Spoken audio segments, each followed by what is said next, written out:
easy, eh? That's it, my brother. Hey, welcome back to another Mind the Mic podcast. Here with a very, very special guest, brother Arana Taumata. He's a former NRL player. What else are you? Because he's an ultra marathon runner, freaky runner. Just completed 12 marathons in 12 days. What a bung knee and a bung quad. Got it done, whānau. It's not bung anymore, by the way. It's ready to go again. Hey, shout out to the brother Arana. What's good in my cuz? Kia ora, bro. Kia ora, bro. Thanks for having me. Obviously, we've been talking for a little while now, so yeah, no, I appreciate it, bro. Yeah, doing a few things now. Obviously, if a lot of people have been following my socials, I've been trying to. Oh, well, I have been, in the ultra marathon space now for a little while, and doing a few other things as well. But yeah, loving it, bro. The healthy lifestyle, and I guess everyone's running now, bro? It's kind of like that thing. It's that buzz. So. I guess to kind of be good at it and to connect with a lot of people, I think I've always kind of had the mindset of, setting a high standard for myself and training really hard, but, I kind of didn't have the discipline and everything else that you need in that NRL space, and that takes time. And I think I've just kind of been able to find that over the last couple of years by making a lot of sacrifices and, finding what works for myself and kind of going away from a lot of people as well and finding myself and doing what makes me happy, bro. Yeah. Obviously, we'll get into some of that NRL stuff in a minute, but how did you actually start in that whole ultra marathon buzz? How did you get into all that stuff, cuz? I've always loved running, bro, to be honest. Like, I always say my journey in this running space probably started about 4 or 5 years ago. Yeah, when I kind of broke away from, professional sports, I always kind of enjoyed running 5Ks, 10Ks. And then it kind of just built over time, to be honest. I ran my first half marathon, which was a trail half marathon, actually. And I didn't even know until I kind of rocked up, to be honest. It was the Manly half marathon. And I did that, a while ago now, a couple of years ago. And then kind of fell in love with it, bro. And then just slowly... ran a marathon and then ran a couple of marathons. And then only probably the last, 2 years, I've really kind of got into running further and further. I can't say I've done a lot of events, but I'm more of a kind of a runner where I'll just go out and do like personal challenges, go out and run 50Ks. Now, I've been out just over the last maybe 6-7 months. I've been able to do a lot more, high end stuff, which is like just completed a 200K run, which I was aiming for 24 hours. But yeah, my legs kind of broke down towards the end, but I still got it done in 26 hours, 31 minutes. And then, currently my current challenge that I just finished on the weekend was 12 marathons in 12 days. So I love it, bro. I don't, and I talk about it on my socials that it's just something that I love doing. It's mentally, the mental challenge or the mental space that you got to go into is something that I've kind of, been able to learn from such a young age, when I was doing all those NRL preseasons. And that's what a lot of people ask me. They're like, how long have you been running for? And I said, to be honest, man, I've been running since I was 14, 15, because I was doing all the NRL preseason when I was only a young age. So whether or not it's long distance or anything like that, I think it really comes down to the mind and how you look at things. And I always talk about it now. It's the kilometers are what they are, and your body will only go as far as it lets you. But if you can be consistent with it, you can go a lot further, when the time comes. I think you said it to me this morning when we were on a call, finally sorting this out. I don't say finally because I'm impatient, brother. I just know you've been busy and, you're finally here anyway. But you said that, people just see they see the end result, but they don't see all the mahi that got you there, all the work that got you to be in that position. They don't see, like, they see that, the bro ran this, but like it took you, like you said, bro, 14 years old, 15 years old, like, putting in the work way back then, callousing the body and even the mind, probably, even though maybe it took a lot longer to, like you said, rid yourself of some things, maybe people around you, whatnot, to get to there. But I think it's a testament to a long journey, brother, to be where you are in that. Yeah, for sure. Yeah, no, thank you, bro. Yeah, and now really kind of falling back on my cardio, to be honest, like what I've kind of built myself into or built myself up to now, because I was a little bit worried going into this 12 marathons in 12 days, because I did come off a pretty big injury after the 200 kilometers. And just to give everyone a bit of a perspective is that I trained probably, 8 months leading into the 200K. So I had a couple of events that I kind of went back to back into. I ran a marathon, I ran an ultra marathon, which was Mount Kosciuszko in December. And then I did a half marathon every 4 hours for 24 hours, which I ended up clocking up about 128 kilometers. And then 4 weeks later, I did the 200K. And then after the 200K, which was 4 weeks later, was this challenge. And I actually thought I broke my leg, bro, to be honest, because when I took and the 200-kilometer run, I actually, I couldn't feel. There's a tendon that runs down the front of your foot. And that pretty much disintegrates over time when you're obviously just running on the concrete for so long. And for the last like 35 Ks, my leg was pretty much just hanging there, to be honest. So, but my pacer that I was with me, Dylan Wren, one of the top athletes in Australia and in the ultra marathon space, was giving me advice, and I said, "Oh, bro, my ankle, But on the day, bro, that wasn't actually the injury I was worried about. I actually had another injury coming up through my calf up to the back of my hamstring. That's the one that was giving me problems. So when the run was actually finished, the injury that was probably more significant, which was my ankle, that's what gave me more problems after the event leading into this one. So I had about almost 2.5 weeks off, kind of letting my body recover after the 200 kilometers. And then I got an invitation to run this 12 marathons in 12 days, which was only about 4 to 5 weeks after my 200 kilometer run. And I was kind of like, oh shit, it's pretty close, but I ended up getting my body right. And then leading into the 12 marathons in 12 days, I thought, you know what, we've got the date 12th of March. Let's do it. So I ran a couple of marathons before the 12 marathons in 12 days, just to see what my body was like, just to see what my ankle was like. And I pulled up really well, to be honest. And I ran some pretty strong times. And I thought to myself, oh, you know what? It's going to be pretty tough on my body, but I think I can do it. And now I talk about like falling back on my fitness. Obviously, the last 2 years that I've been able to really build my body up to a certain standard in my mind. And then doing all those events leading into the 12 marathons in 12 days, I'm really kind of fortunate that my cardio and my fitness level kind of saved me in this one, because I was still able to run at a certain, I call it like a zone 2. It's a really low heart rate running. And what happens in this zone, bro, is actually you don't really get tired. You don't use as much fuel. You don't use as much energy, but you can run, for longer periods of time. And I probably didn't get the times that I wanted. I was still running, like 4 hours 20. I ran a couple of sub 4 hour marathons at the beginning. But once the body kind of breaks down, I was really able to kind of fall back into those zone 2 spaces and, get it done. So I was pretty fortunate that I'm pretty fit, bro, to be honest. So, of course. But when the body. That's the Cuzzy, little flex, but pretty fit. Yeah, that's the one, Cuzzy. Flex fit, on them, brother. You put in the mahi, brother. You put in the work. Go flex there, Cuzzy. 100. Yeah, for sure. So no, I still probably have a bit of a giggle about it now. Like the other night when I was talking to a few of the boys and a few of my girl mates about it, I was because in a lot of these events, bro, when you run out of petrol, that's when it really gets tough. If that's what you want to call it.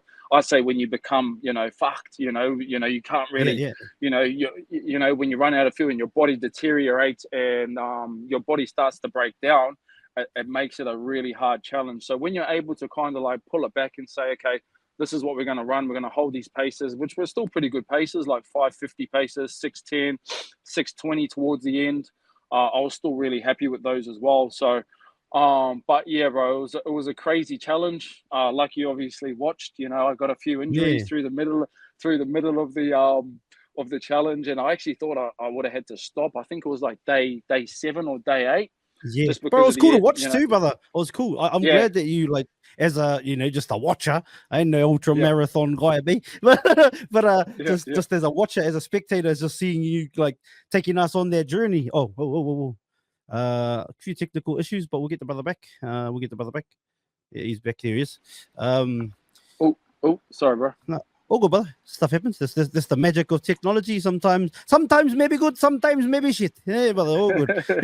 Carry on. No, but I was just saying, brother, like it was cool just as a spectator watching you like taking us on the journey. And I love what you're doing with your content, brother, of just taking people on that journey, brother. You know, I think we had a convo about it this morning as well. Like, probably more people should be doing it, like that are in the same space or in any space in life. You know, whatever you're doing. You know, if you don't mind talking, just talk to the camera. If you are afraid, just start doing it, and eventually, the more you do it, it'll get easier. Just like the marathon running, it seems. Eh? For sure, bro. Even like the stuff that you're doing, do you know what I mean? You enjoy what you're doing, and you're able to share people's stories and content. And I always say that to a lot of people.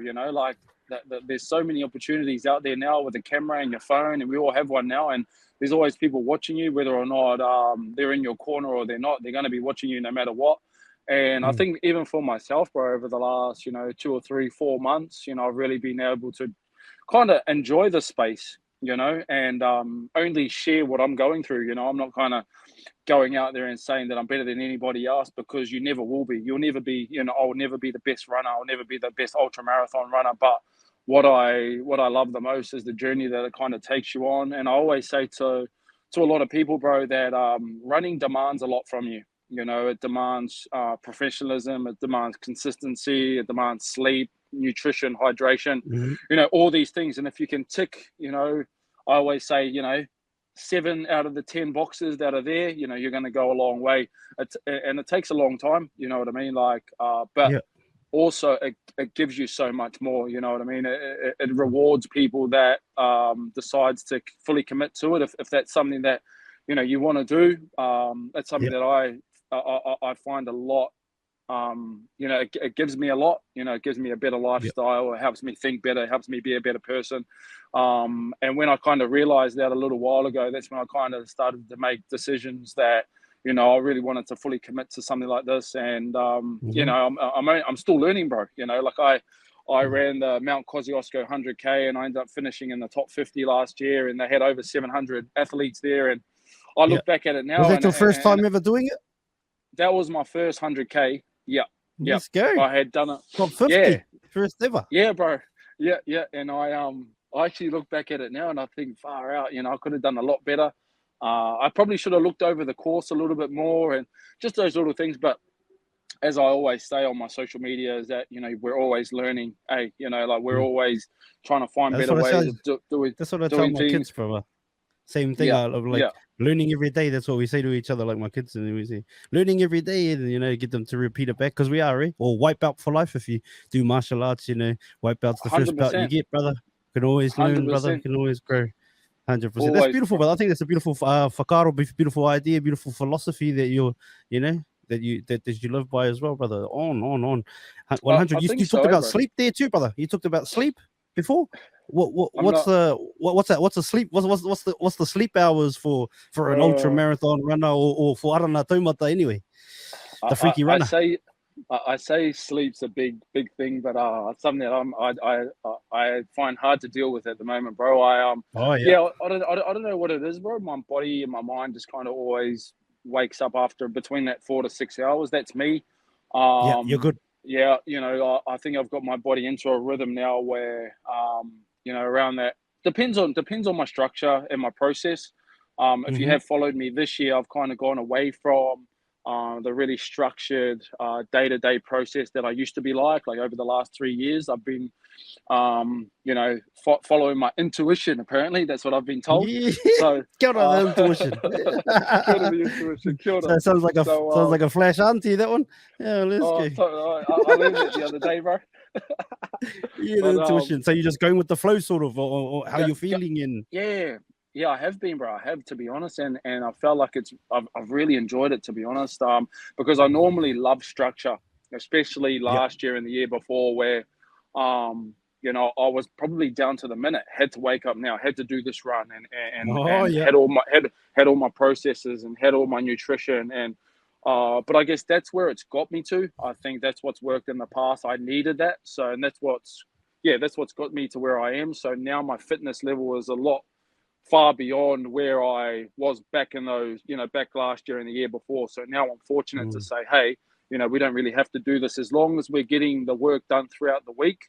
I'm happy with that. And I think that comes with mentality, bro. To be honest, like, this year I've been fit enough to do something every month, even with my injury for the 200K, I thought, what, I'm probably not going to be able to do anything this month, but, I got my body right and I was probably able to do the biggest, if not the biggest event that I've done so far in my ultra marathon kind of space. And I was looking at all the numbers over the last couple of days. I'd done a 300-kilometer week back to back. And I think I'm on almost a 700-kilometer month, bro, to be honest. So, which was, and I think we're still, one of the boys sent me a message. He goes, bro, you've still got 5 days left of the month. Can get 1,000 Ks in, cuz. Far out, brother. That's hectic, man. That's cool. Just those little wins that we have, and especially when, like I said before, it was about a structure in the past, but now I've just been going with my gut feeling. I think I've done about 5 or 6 marathons in Sydney as well through my 12-day marathon challenge. And I was just trying to embrace the energy. And I think that's what kind of got me through a lot of my runs, bro, was the different scenery. Centennial Park, if people know, Centennial Park. Did you do a bit of stuff there back in the days? Yeah, back in the days. Yep, back at the Tigers, bro. We used to ride. What's his name? Steve Folks actually made us buy bikes and ride around it back in the day. So, I've done some crazy stuff around Sydney, and especially down here. I'm at Coogee at the moment, and we used to run down here, back at the Roosters. So, kind of coming back to Sydney and doing some things that are more in a positive manner. Has been really good for me mentally. Like I've not that I've been scared to kind of come back, but I've got a lot of, I had a lot of missed opportunities down here when I was young. So kind of flipping the script now and doing things. I spoke about it yesterday. Like, even after the 12 marathons in 12 days, like the old me would have went for a couple of beers and really enjoyed myself, and probably might have even still been on the beers today, bro. So to try to kind of walk away. I would have been there with you still today too. Oh, bro. Not for the runs, for the beers. Hey, don't worry. I got us. The boys took me out for a bit of a dinner after it as well, and they were all having a few beers. But I kind of just wanted to go back to the place where I was staying and just chilling out. So it was, cool. all of that, bro. You know what I mean? Like I've kind of come a long way compared to, like where I used to be, and like I said, all the missed opportunities, but that's life, you just got to keep on going. And I'm really enjoying life at the moment, to be honest, and being a single man, bro, it's single nice man. To, that's what's probably making my training, go to the next level, No hassles, bro. No hassles. Yeah, is that the advice? Because if like, obviously we'll get to some more questions later, but if there's a brother out there that's like, bro, what is your biggest recommendation for me to be a Mickey at this ultra marathon running, not have a missus? Is that what you reckon? Or mister, if they're into those? Find the right lover, I guess. Oh yeah. They're definitely out there, bro. But I think with all of that, you have to be so selfish, when you're in this space. There's a lot of time that you have to put into it. Like, even when I was in a relationship, it wasn't easy. You're putting in hours and hours of mahi, and doing your own mahi, and then obviously having a relationship and all of that. So I think when I kind of come out of my last relationship and able to just really focus on myself mentally, and a lot of that plays a big part, bro. When you're having to focus on other things or other people, you're out there running for 7-8 hours, and you think, shit, I might have to be at home, or I've got to do this, I've got to do that. A lot of that kind of plays a part in the mental game. So when a lot of that, I didn't have to worry about any of that and just kind of be selfish about my time and my training, it kind of, developed itself, and I didn't really have to worry too much about, coming home, and my fitness went to another level. Yeah, beautiful, brother. Can we talk a little bit about young Arana, brother. Where were you born? Where were you raised? How did you the whole journey that got you to be where you are now? There's obviously a big story behind all that. Tell us a little bit about yourself, brother. My whānau's from the Hawke's Bay. So my mum's whānau's from the Hawke's Bay. My father, Arana Taumata, he's from Tūwharetua, King Country. Yeah. We're from a little place out of Taumaranui called Kākahi. So, but growing up, I grew up in Wellington. So, Wainui o Mata boy, Wainui Mata Lions. Junior. Yeah, Wainui. And then I went to high school up at Rotorua Boys for 1 or 2 years. Yep. And then come back to Wainui for a year or two. Ended up playing rugby league for TA, for Te Aroha Eels, because a lot of the boys in the first 15 at Wainui were playing for Te Aroha with Johnny Lomax and all the boys there. So I was only young though, bro. I was about 14, 15, but because I was playing first 15 at the time, I was mixing it with the boys. They just, obviously they're going to tell you to come and play. If you're playing first 15, you're going to play Prems as well. So what was life like though? So you spent a lot of time growing up in Wellies. What was life like as a young Arana, as a young boy? Or what was it like in Wellington? What were some of the fond memories? Did you have fond memories of Wellington? Good, bro. Good. Yeah, my whānau were really good. Obviously, mum and dad were really supportive. Dad was a journalist. Mum back then worked in the Blind Foundation. So, 2 working parents, hardworking. I come from a big family as well, bro. 4 brothers, 3 sisters. So, and I was always sports related. You know what I mean? I loved sports growing up. You know what it was like. We followed the Hurricanes, big Hurricane supporter. Used to be to this day? Still to today. Yeah, bro. I can't follow anyone else, bro. That's the one. No transformers. Get out of here, Optimus. Can't follow the Waratahs, bro. Jesus. Nah, hell no. I'm Chiefs though, brother. But yeah. So back in those days, bro, you were able to run on the field too when you're a little young, little young fella. So. No, very good fond memories. I grew up Kura kaupapa as well, bro. Te reo Maori, so Tūwharetua is my iwi as well. So, but yeah, bro, really good memories growing up. And then got an opportunity with the Brisbane Broncos when I was about turning 15 to move over to Australia, and I took that opportunity. How did they fund you, the Brisbane Broncos? Funny story actually. Peter Sharp was one of the coordinators at Wainui High School, and he invited the Brisbane Broncos over to do a camp. And Wayne Bennett and all the NRL players kind of come over. And that year, they were picking 2 players to go over. One guy that was at the elite level, which was John Te Reo. I don't know if you remember John. Yeah, yes, I do remember John Te Reo. Yeah. He played for monumental for quite a few years, eh? Yeah, yep. In the Broncos, isn't it? Yeah. Yep. So that year they picked one kind of like top end player that was kind of ready to go straight into the NRL system, which was John. And then I was the younger player. I was about 15.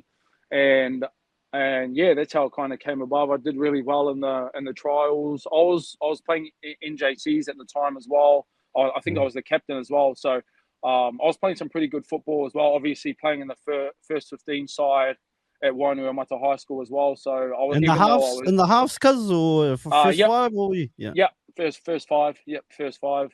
And bro, I think it was kind of like a no-brainer for the people that were picking it. And then I kind of went over there and did really well in all the camps. So the first year was kind of only like a 12-month contract. I was going over there 2 or 3 times through the year. And then once I kind of did really well, they offered me like a 3-year contract, and then I was only meant to go over there every year for like their camps around December, which was like their Christmas camps. But I did really well the second year, and then they brought me over full time, and I ended up moving over to Brisbane. So that's how I kind of got over there, here. And how old are you at that stage, my brother, by the time you actually move? I think I was just turning 16 when I moved, 15 turning 16. Yeah. I might have been younger. I might have been 14 turning 15. Yeah, I think I was 14 turning 15. Yeah. Yeah. So I was still eligible to play under 15s, I'm pretty sure, when I moved over. Yeah. So what was that like, that whole experience, moving to a whole new country, even though you had been over backwards and forwards, but to actually move as a young fella? Oh, I loved it, bro. I loved it. You know, like any young Maori boy would like it. Yeah, that's right, cuz. Hey, You all the know, aunties are keen there, say, Brisbane was good, bro. Brisbane was good. Kia ora, You Brisbane. know, I thought I was in love with someone back in Wainui before I moved to Brisbane too. You know, Nek so mana, eh? next minute. But Oh, no, shout out to Hine Mo anyway. Not just joking. You say Brisbane, but what? How long? 14, 15? 15? What's the game? yeah, and then I went to a private Catholic school. So the Broncos actually sent me to a school that didn't really have too much about, like, it wasn't like a Kibra Park or Yeah. like a Palm Beach Karumba school. It was more about like academics. So they wanted me to more focus on my footy when I was with the Broncos. And then when I was at school, kind of focus on my, you know, my academics, if that's what you call it. But What school was that, brother? it was a school called Clevo McKillop College, private Catholic school in Mount Acrobat. And it was an awesome school. I really enjoyed it, to be honest. Yeah, their rugby league team wasn't the best, but I really enjoyed it. It was rugby league, bro. So just rugby league, yeah. just rugby league, yeah. And yeah, you know what private Catholic schools are like, bro. You know, they're not all the best players, you know. So, but I reckon I think we had about 5 or 6 really good players that kind of carried the side, and then we kind of had to, we had to deal with what we had. But like I said, I think I really enjoyed the lifestyle of the school that it offered. I lived with a family back then as well, the Tanzers, and I still keep I still keep in contact with Jordan and the family. So, and they're beautiful family, bro. Really beautiful family. When I moved in there, they'll do anything for me.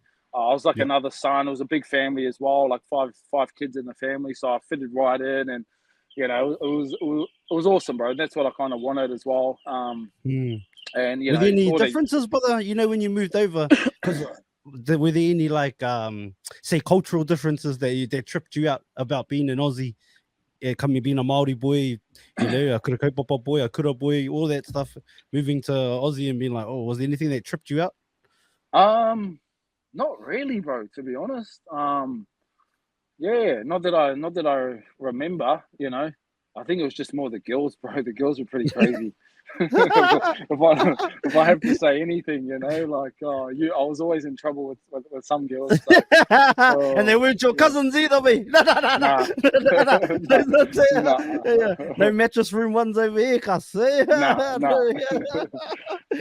meanwhile, bro. So, and then how long are you at the Broncos and in that system for? Before you, I was in the system for about 3 years. My last year of high school in Brisbane. And then I started to get poached from a few other clubs. And this is when it kind of like started that, obviously I was on the verge. I'd done about 2 NRL preseason at this stage. I just recently done a full preseason with the Broncos when Carmichael Hunt was making his debut that year. And Darren Lockyer was moving back to 5'8", or moving to 5'8". So I done a full preseason with them that year. I'd actually done 2 full preseasons with the Broncos under the age of 17. So which was crazy back in those days. It might be a little bit more normal now, but me and Dave Taylor were kind of like the 2 players. He's a Dave Taylor. What a beastie was he, brother? Was he a big lump too back then? Well, we used to play him, bro, in this schoolboy carnival tournament called Confraternity Cup, and it was private Catholic schools only. And he was a machine. Like, he went to St. Brendan's, and bro, he used to get off the kickoff and just run like 80, 90 meters, score tries. Huge, brother. Oh, bro, I used to see him there and just go, "Don't kick it to Dave Taylor," and the boys are like, nah, I want to smash him, bro. I want to smash him, bro.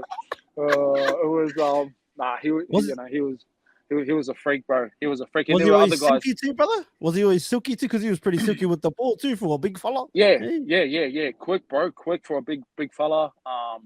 And I still remember when I was at the Broncos, he lived in the Broncos house too. There was a few boys, and I used to go over there after training or in between sessions. And he just used to eat, bro, so much. Like, eat a whole loaf of bread, before before we would go, back to training, and he'd just be a monster, eh? So, but there are other guys there as well, like Benny Barber, and other NRL Not players. too bad, that guy, eh? Billy Yeah, Barber. not too bad, eh, old Benny? Yeah, But little weapon. yeah, bro, those were kind of like the opportunities that, and all the scouts would be there.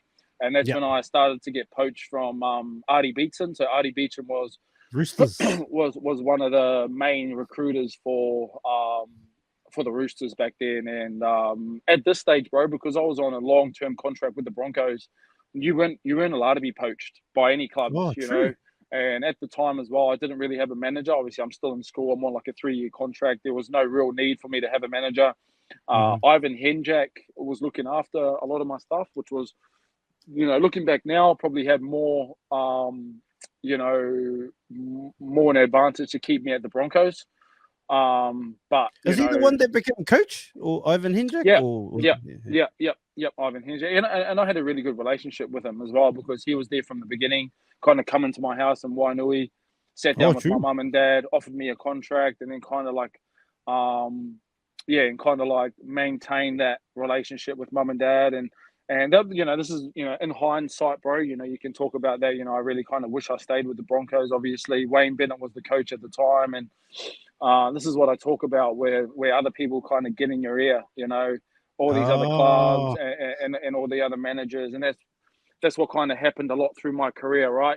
When other people were getting in my ear, and I probably should have stayed at the Broncos. Looking back then, even though people were saying to me, "Oh, you'll never play at the Broncos," Carmichael Hunstead, true. Darren Lockyer is there. You're not going to get an opportunity, for another, 3 or 4 years. Come over to the Roosters. Ricky Stewart wants you, and all those things play a part in a young kid's mind, and you start doubting, the reason why you're at the clubs, and that kind of played a big part in my career on moving to another club. And the papers can say what they want, but we're here for you, because this is your time to say what's the real, because you're the one that was there. Yeah, the papers can say what they want, but there was always another club lining up, and that's what these managers do, right? They move you on, they get paid from bringing, they get paid to bring that player into the club, and yeah, bro, it was a bit of a rocky process over those next couple of years, but I can still say that I made it to the top and I played, but I never kind of fulfilled my full potential.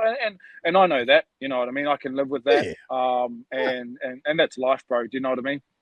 Look at you now, though, because fucking not many NRL players running ultra marathons, running 100 Ks or 200 Ks, but that's out the gate, cuz like, be proud of yourself, brother. Like you said, you flipped the script there, And as being a young Maori boy, you didn't have anybody to tell you how to do it. You know what I mean? How to do it, or anyone that's probably that came from where you came from. This is the path, and this is all the direction. You're just winging it, cuz. Yeah, for sure, bro, for sure. And like us Maori boys, I think we either go, 2 ways. We either go, I can do it and go smash it, or we end up back at home, eh? And I think giving up was never a part of, it's never been a part of me. And I think, even now what I do in this ultra marathon space, when I'm dealing with an injury and things like that, I just can't give up, bro. And through my career, jumping from club to club, whether or not it was the right decision or the wrong decision, I always kind of wanted to, fulfill my potential, and I tried.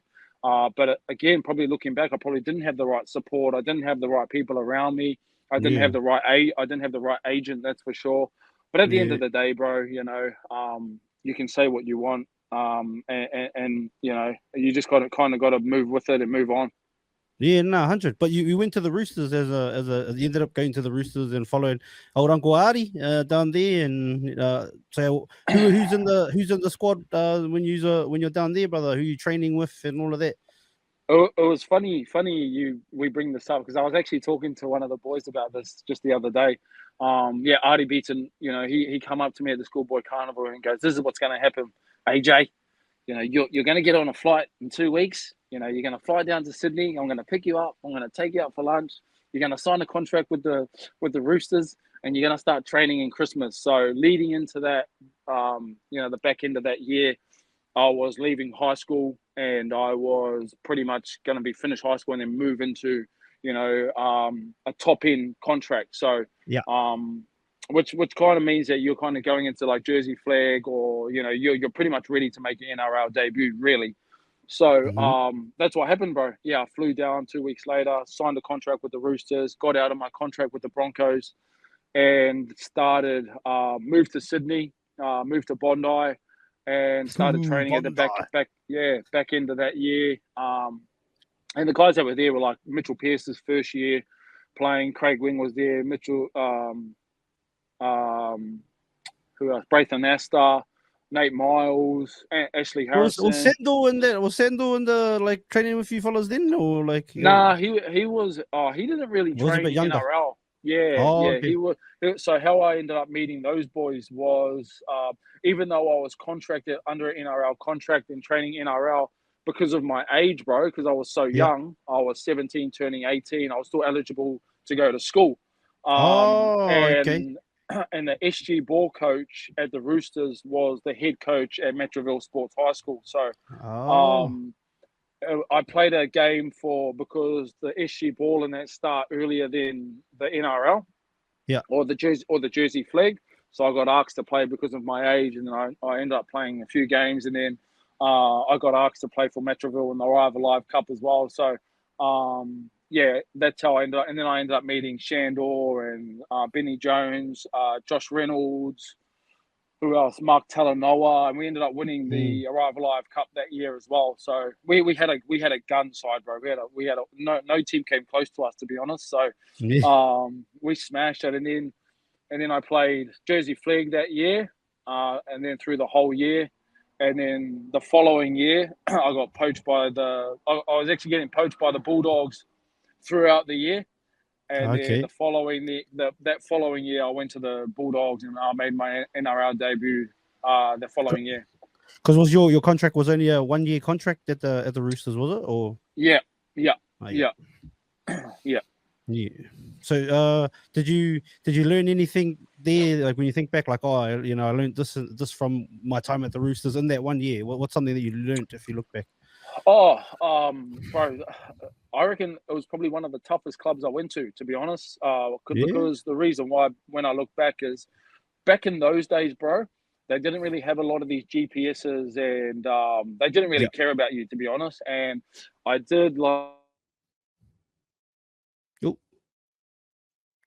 no worries, fam. The bro will be back in a moment. I don't know what's going on.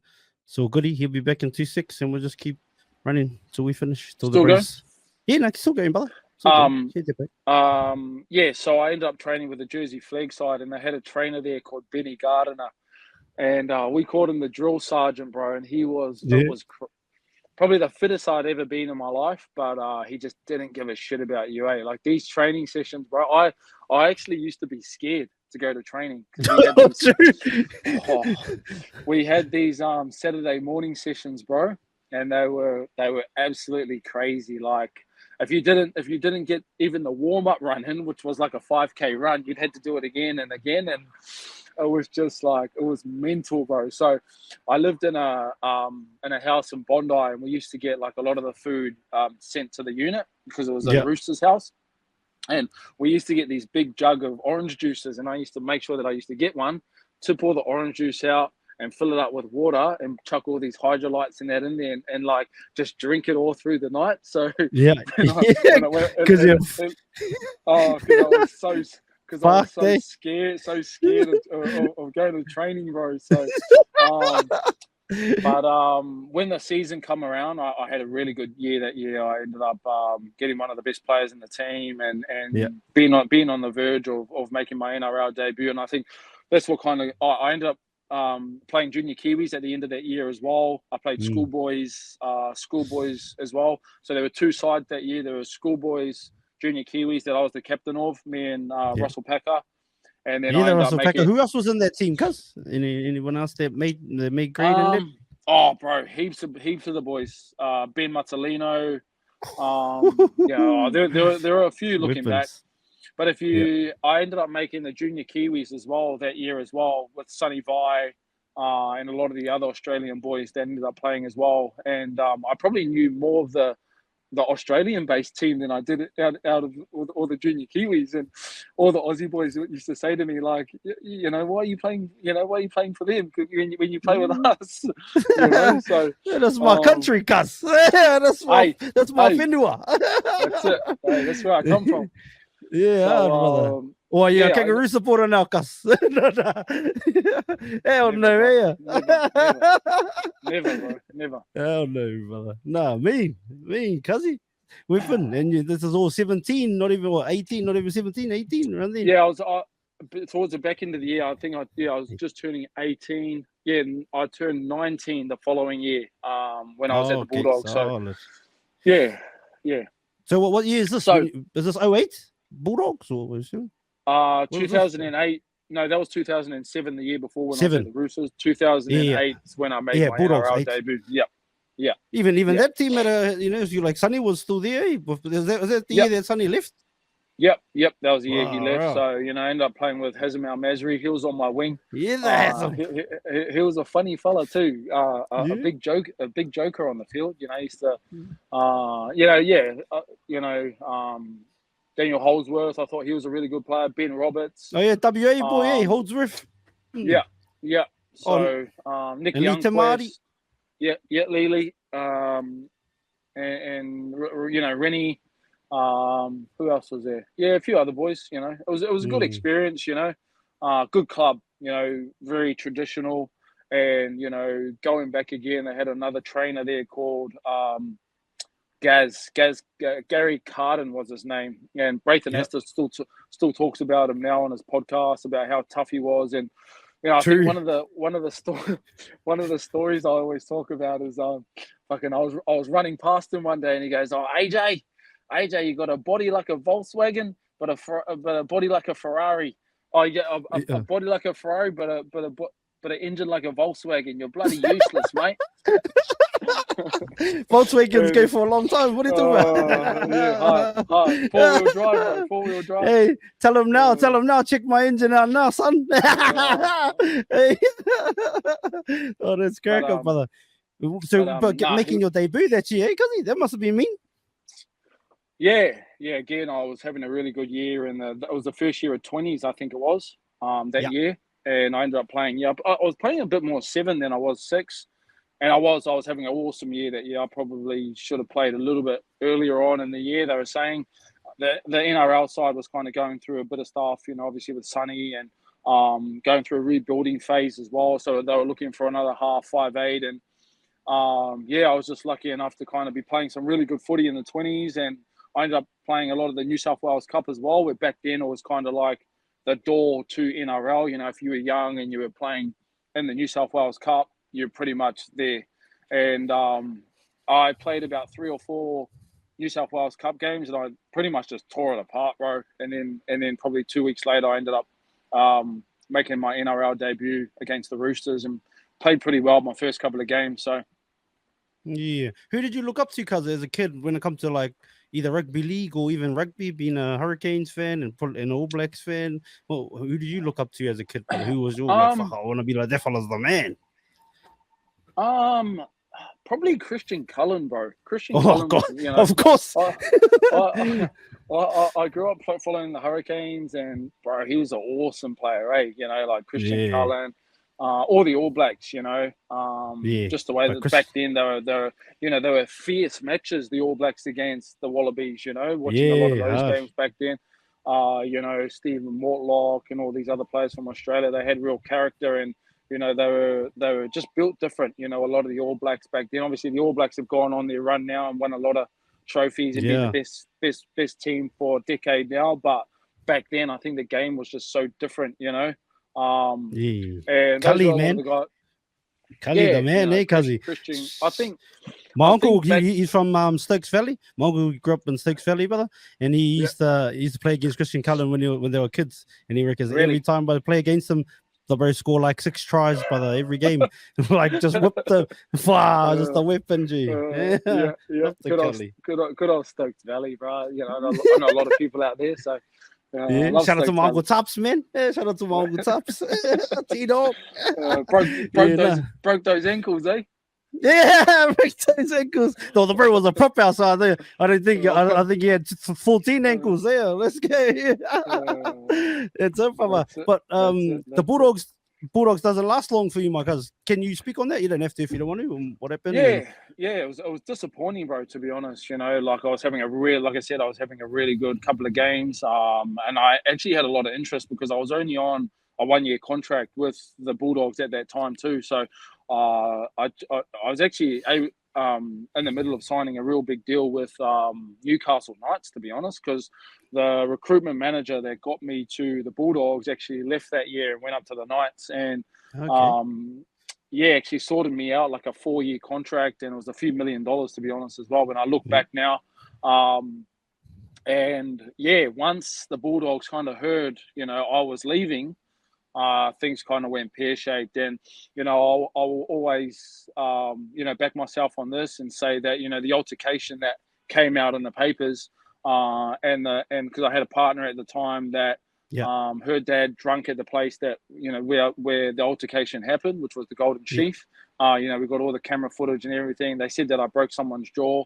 There was an altercation, but there was never any fight. And Braithen Astor's mate was, like in the altercation. And yeah, bro, I kind of like we played the Warriors, and then the altercation was like 3 weeks before it actually came out. So, this is another thing that kind of, was mind blowing for myself as a young man, 19 years of age. You know what I mean? Living by myself, kind of, dealing with everything. I remember it, bro. Like it was yesterday. My partner at the time called me up, and she was like, "Turn on the TV. Turn on the TV. You're on the TV." And I said, "Wow, what for?" She goes, "Apparently you broke someone's jaw, and you got into a fight." So. About 20 minutes later, I get a call from the Bulldogs, not even to come into the club. We've released you. This is what's happened. Your contract has been terminated, effective immediately. And that was it. I couldn't even. What the hell, G? Yeah, bro. Right. Yeah, it was crazy, bro. It was, it was past June 30 as well. So my manager gave me a call and said, take the rest of the year off. This is the process. We've kind of got to, deal with it as it comes. And I was disappointed, bro, because I knew that it didn't happen. You know what I mean? And I was kind of thinking, bro, that's bullshit, LG, straight up. What the hell? It was crazy, bro. Like it was a 2-minute phone call from, the coach. It wasn't Steve Folkes. It was the other guy. I can't remember his name. But and I was just gobsmacked, bro. Went from playing NRL to having no contract. And then I kind of had to scrape myself a contract for the next year as well. And the Newcastle deal fell through. But I ended up getting a contract with the Melbourne Storm. And I just pretty much trained the rest of the year leading into, starting a fresh contract with the Melbourne Storm. Mm-hmm. Far up, brother, but like, bro, like they literally talked bullshit on your name, brother. Like threw you in the dirt and just kicked you to the curb because you're keen to go to Newcastle. You got wind you're gonna leave. There are a couple of clubs as well. Newcastle probably at the front, at the top, just because of the deal that they kind of put together. Like it was a really big deal, bro. I think I was end up almost signing like $700,000 a year. Over 4 years. As a 19-year-old. As a 19-year-old, and to be honest, bro, back then no one wanted to go to Newcastle. And that's what I said to Newcastle. I said, if I'm going to go up there, I at least want some money. It would have been Cullen Ponga bringing people to Newcastle. It would have been Arana Taumata. So bro, a couple of the deals kind of fell through, and it was tough. It was tough because you had to deal with that, and it was everywhere. I went from scoring. I think I scored every try in my first 4 games, and I was playing some really good footy at the top, and I knew that I'd earned my spot as well over 3 or 4 years of working really hard in the system and in the Broncos and moving over and then kind of getting my opportunity. And then, like something like that happens where a club can just get rid of you, like that. And that's, I just saw that was unfair. And you look at a lot of people, bro, that would have happened to, Yeah. Some people might have killed themselves. You know what I mean? They wouldn't have been able. 100%, brother. You know, they wouldn't have 100%. been able to deal with all of that. You know, Especially being so young too. You know what I mean? And especially what I've kind of had gone through in the previous clubs and leaving a couple of other clubs but you know, here comes the manager. You know, the manager comes in again. You know, that'll be all right. You know, like smooths it over. You know, doesn't even let me kind of like do a press conference or any talking to explain myself. And you know, my ex-partner's father at the time wanted to get a lawyer and everything and take the Bulldogs to you know, to court. And it's funny, bro, because you know, and I can speak about it now. I was in the process of kind of doing it all because my ex-partner had a little bit of money and he really wanted to help me. And at this stage, when we kind of were setting everything up, my phone goes off, and it's Craig Bellamy, you know, and Stephen Kearney, and you know, the Melbourne Storm want me to go down there. At this time, bro, I was actually thinking about going to Europe. I mean, to England. I got a really good contract from Warrington. Ooh, and my manager at the time was kind of like, you need to get away. You need to just kind of like get away, go play some footy over there, enjoy yourself. And the money was really good. That was probably the one thing that I was looking over the contract, and I was kind of like, you know what, I don't want to go over there and kind of be lost in the scene. I'm still young. I'm only 19, bro. You know what I mean? Like, wow. Well, I gotta go be in the cold, miss out on all these aunties over here. That's tricky, the partner. But you know, that was probably one thing that I remember. My manager was really trying to push me over there until the Storm came, and then flew down there, bro. Had a meeting with. It was kind of like off grid. Didn't even go into the club. It was at a cafe.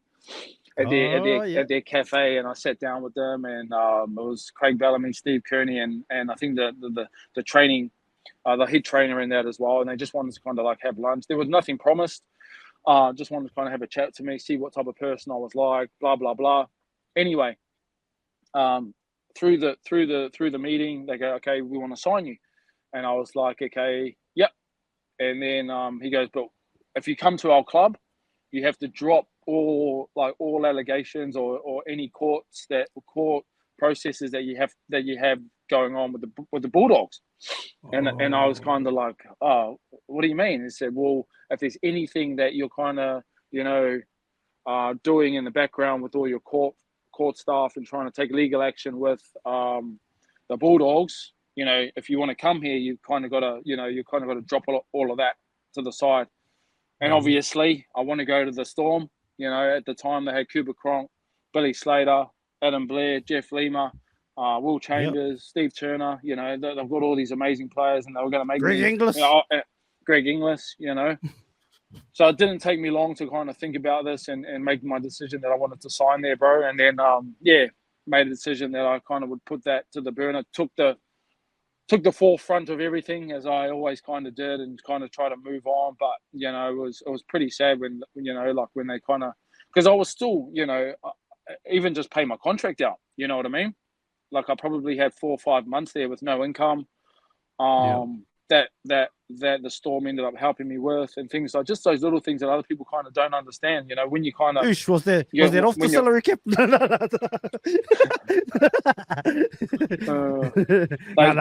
Those brown paper bags. Yeah, the brown paper bags. And you can talk about the Bulldogs ones. They treated like Bulldogs should have gave you some too. I like them. Tell me about it, bro. Tell me about it. Right. You might have got some of those brown paper. Might have got you a boat and all cuss. Crypto now, bro. Crypto. Buy me some crypto. Yeah, I don't. Oh no, back in the days, you know, when they were finding like boats and all of that. Yeah. That's it. Sure. That's it, my brother. Sure. That's it. You got a hodl, my cuz hodl. Yeah, that's it. Yeah. Oh, so Storm, what happens? You end up going down there and training, and yep. I end up having a awesome preseason down there. To be honest, I got off the drink, didn't drink for the first for the first 6 weeks down there, you know, and I actually, you know, and I'll talk about it now, bro. Like, you know, alcohol's not a big thing anymore around the NRL and around, which is great. You know, I grew up in an era where that drinking was a big part of the rugby league culture, whether or not you Yeah. liked it or not. If you weren't drinking, you weren't a part of the that top end. You were a weirdo, you know. Oh, true. And this is what I talk about as well, doing a a 360 or whatever people say. I've gone full circle. I praise a lot of the boys now that don't drink, and especially the boys at Wyong, because I still play a bit of footy up for the Wyong Roos and the Newcastle comp. So whenever a lot of the boys are talking about, getting off the drink and bettering themselves, I'm always all for it, and a lot of them have done that over the last 12 months. They're running further and they're training harder. A lot of the boys done 75 hard over Christmas, which was awesome for them. I saw them really kind of develop themselves away from, what we do at footy. And that's sometimes really hard to do because, alcohol is a big thing in rugby league, and alcohol is a big thing around society, it kind of numbs the pain, and it has that effect on people where, it's normal. And this is what I talk about, like back in the day when I was drinking and I was a part of that culture. It's not something that I'm proud of, but it's always there, and that's what everyone's kind of doing. It was hard to break out of that as well. So, yeah. You're doing well now, there, brother. You're doing well now. Not pushing past that, and like you said, you did your 12 marathons, 12 days. The boys are keen. You had your kai, you had your dinner, and back to the room and just chill and live in your own thoughts and appreciate what you've done. In your own way. I think that's cool. For sure. And you're right. I think, because I grew up with a lot of a lot of that kind of drama around, the alcohol, the drugs, and that. And you're right, because it's a social lubricant to a lot of people. I used to drink quite a lot since I've had kids. Now I don't really, you know what I mean? Like, because but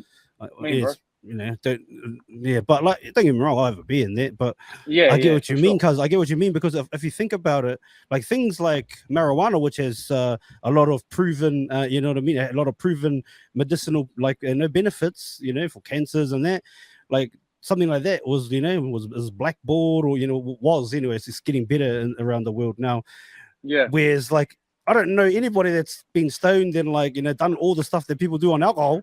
You know what I mean? Because alcohol is like, if you think about it, bro, you could be the worstest human in the world and never even remember. Because for sure. But I think that's why they call it a spirit as well. You know what I mean? They call it a spirit because it's a different spirit that's inside of you. You know what I mean? Like it's changing your spirit. And like, I feel it, bro. Even now, like one or two drinks, I even start thinking differently. You know what I mean? It's one of the boys actually said the other day, like, you're on this high frequency, and like as soon as you drink, it's like, your frequency drops, bro, and you start thinking differently, and you're not as productive, and it makes people do, like you said, bro, stupid things. And like I had done a lot of stupid things with alcohol as well, but that's life, eh? Like but once you can kind of, but I'm not a person as well to kind of say to anyone, don't do this, don't do that. That's your life. Neither. You know what I mean? Like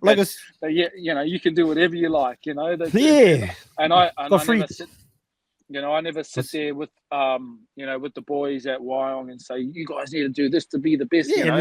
Who wants to listen to that anyway? Because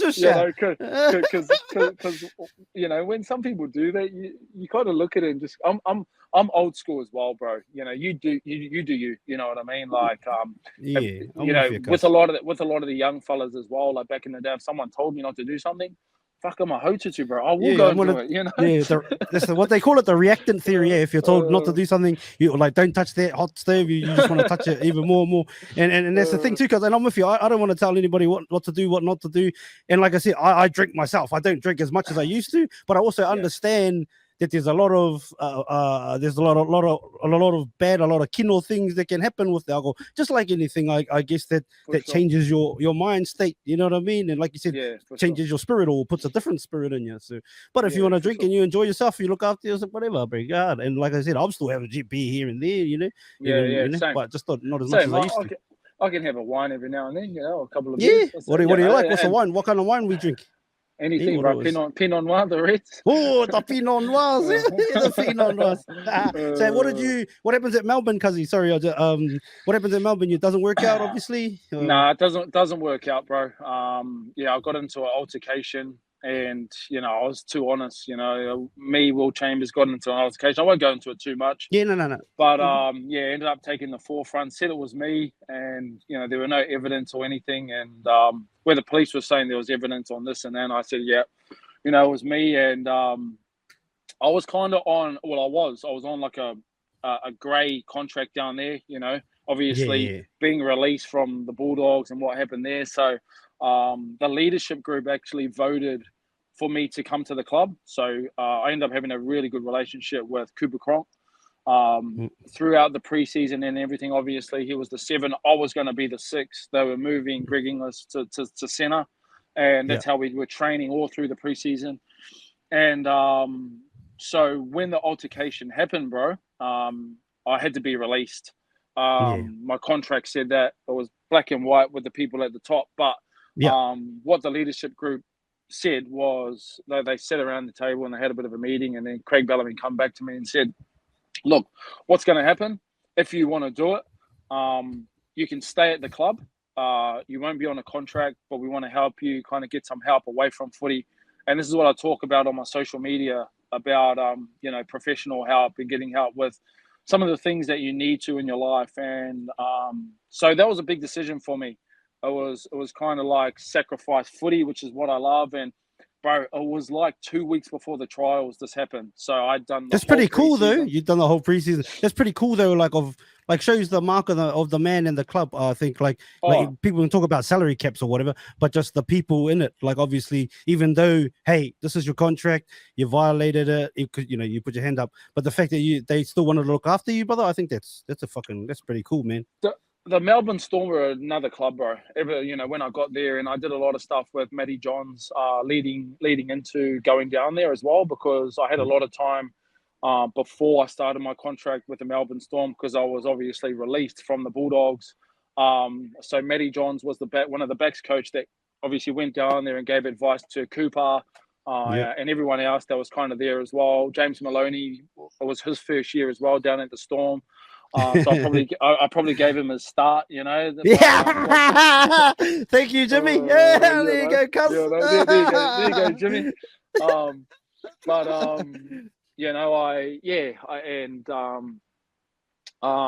Ended up obviously, so what the club said was, we want you to get help, and we want you to have 6 months off, no footy, not even play in the local comp down there, not even play Queensland Cup. We want you to take 6 months off, and then just before June 30, we'll re-sign you, and you can play the back end of the year. That was the agreement. So straight away, because I love the club and it was an amazing club, I built some really good relationships over a small amount of time. I got one of the biggest awards down there when we did the Army camp. I don't know if you've heard about the Melbourne Storm Army camp. Yeah, I've heard about it. I got one of the tough. I think I got the award, which was like, they didn't think I was able to do it. I was like that award. So when they look at people, they think, oh, fucking this guy's, this guy's like a most improved sort of a thing. Kind of. Oh, like I came out on a freaky runner one, eh? Freaky runner. Oh shit! This guy blew me away. So, and that's where my mentality has always been, And I even remember some of the stuff, like we were doing like a 5K run. And everything kind of fitness wise and endurance wise, we always started at night. It was always through the night. Anything during the day was kind of like team related. Anything kind of like tough mentally was always at night. So one of the runs through the first couple of nights was follow the glow stick. So it was like a 5K run around and around the track. So we didn't know what it was, but they just said, keep on running until the morning. But if you finished 5 laps, say before 3 a.m., you're allowed to go to bed for 2 hours. And like, as we're walking around with the boys, I said, fuck, man, this is a test. They're testing us, bro. We need to go, we need to go faster. And like all the poly boys, nah, it's not. They're just saying that. So I kind of got into my mental, the kind of the place where I get to, where I just kind of want to work a little bit harder. And worked a little bit harder. Blue 4 was my name. We all had like blue shirts on. We all had different teams, and I was blue 4, so I had number 4, and then I had a blue shirt on. That was my team.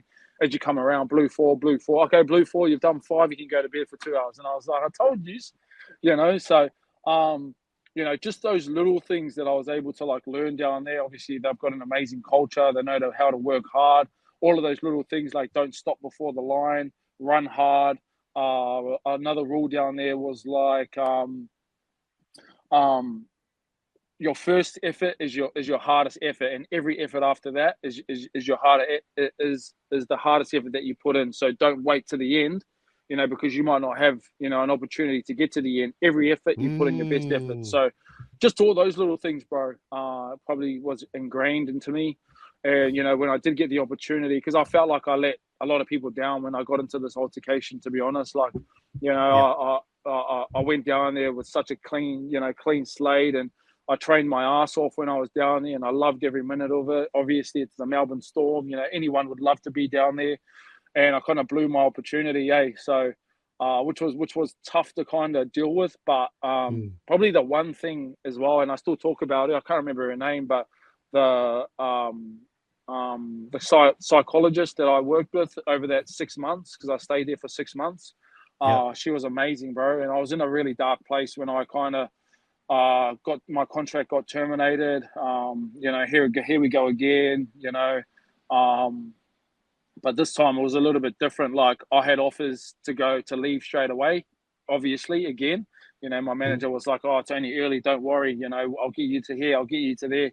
I said, "Nah, I'm going to stay. I want to work on, what I need to work on. I feel like I need to do this, especially around alcohol, even though I hadn't really drunk while I was down there. But also Craig Bellamy kind of like pulled me aside and said, "Hey, mate, like, I'll support you. I'll help you as much as I can to get you back to where you need to be in the side." And bro, I worked my ass off to kind of get my mindset in the right place. And then just before June 30, bro, it was kind of like things got flipped on its head. They signed what's his name? Not Brett Finch. Brett Finch, wasn't it? Was it Brett Finch? Yeah. Yeah, Brett Finch. Yeah, it was Brett Finch. So they ended up signing Brett Finch just on June 30, and I've gone, what the hell? And this after was you put in the 6 months after the deal, the handshake agreement you had, they fucking, hey, stay here. And yeah. So I had done all the mahi, bro, and then about a week out before June 30, bang, Brett Finch is there. Mind you as well, bro, I wasn't doing any training at the club as well. I was kind of doing all my training off base as well. I was still doing my gym stuff in there, but I wasn't really allowed to be seen like doing ball work or anything like that. I was allowed to use the gym, this and that. So, but Brett Finch gets signed. My manager calls me, said, "Hey, mate, they're not going to re-sign you."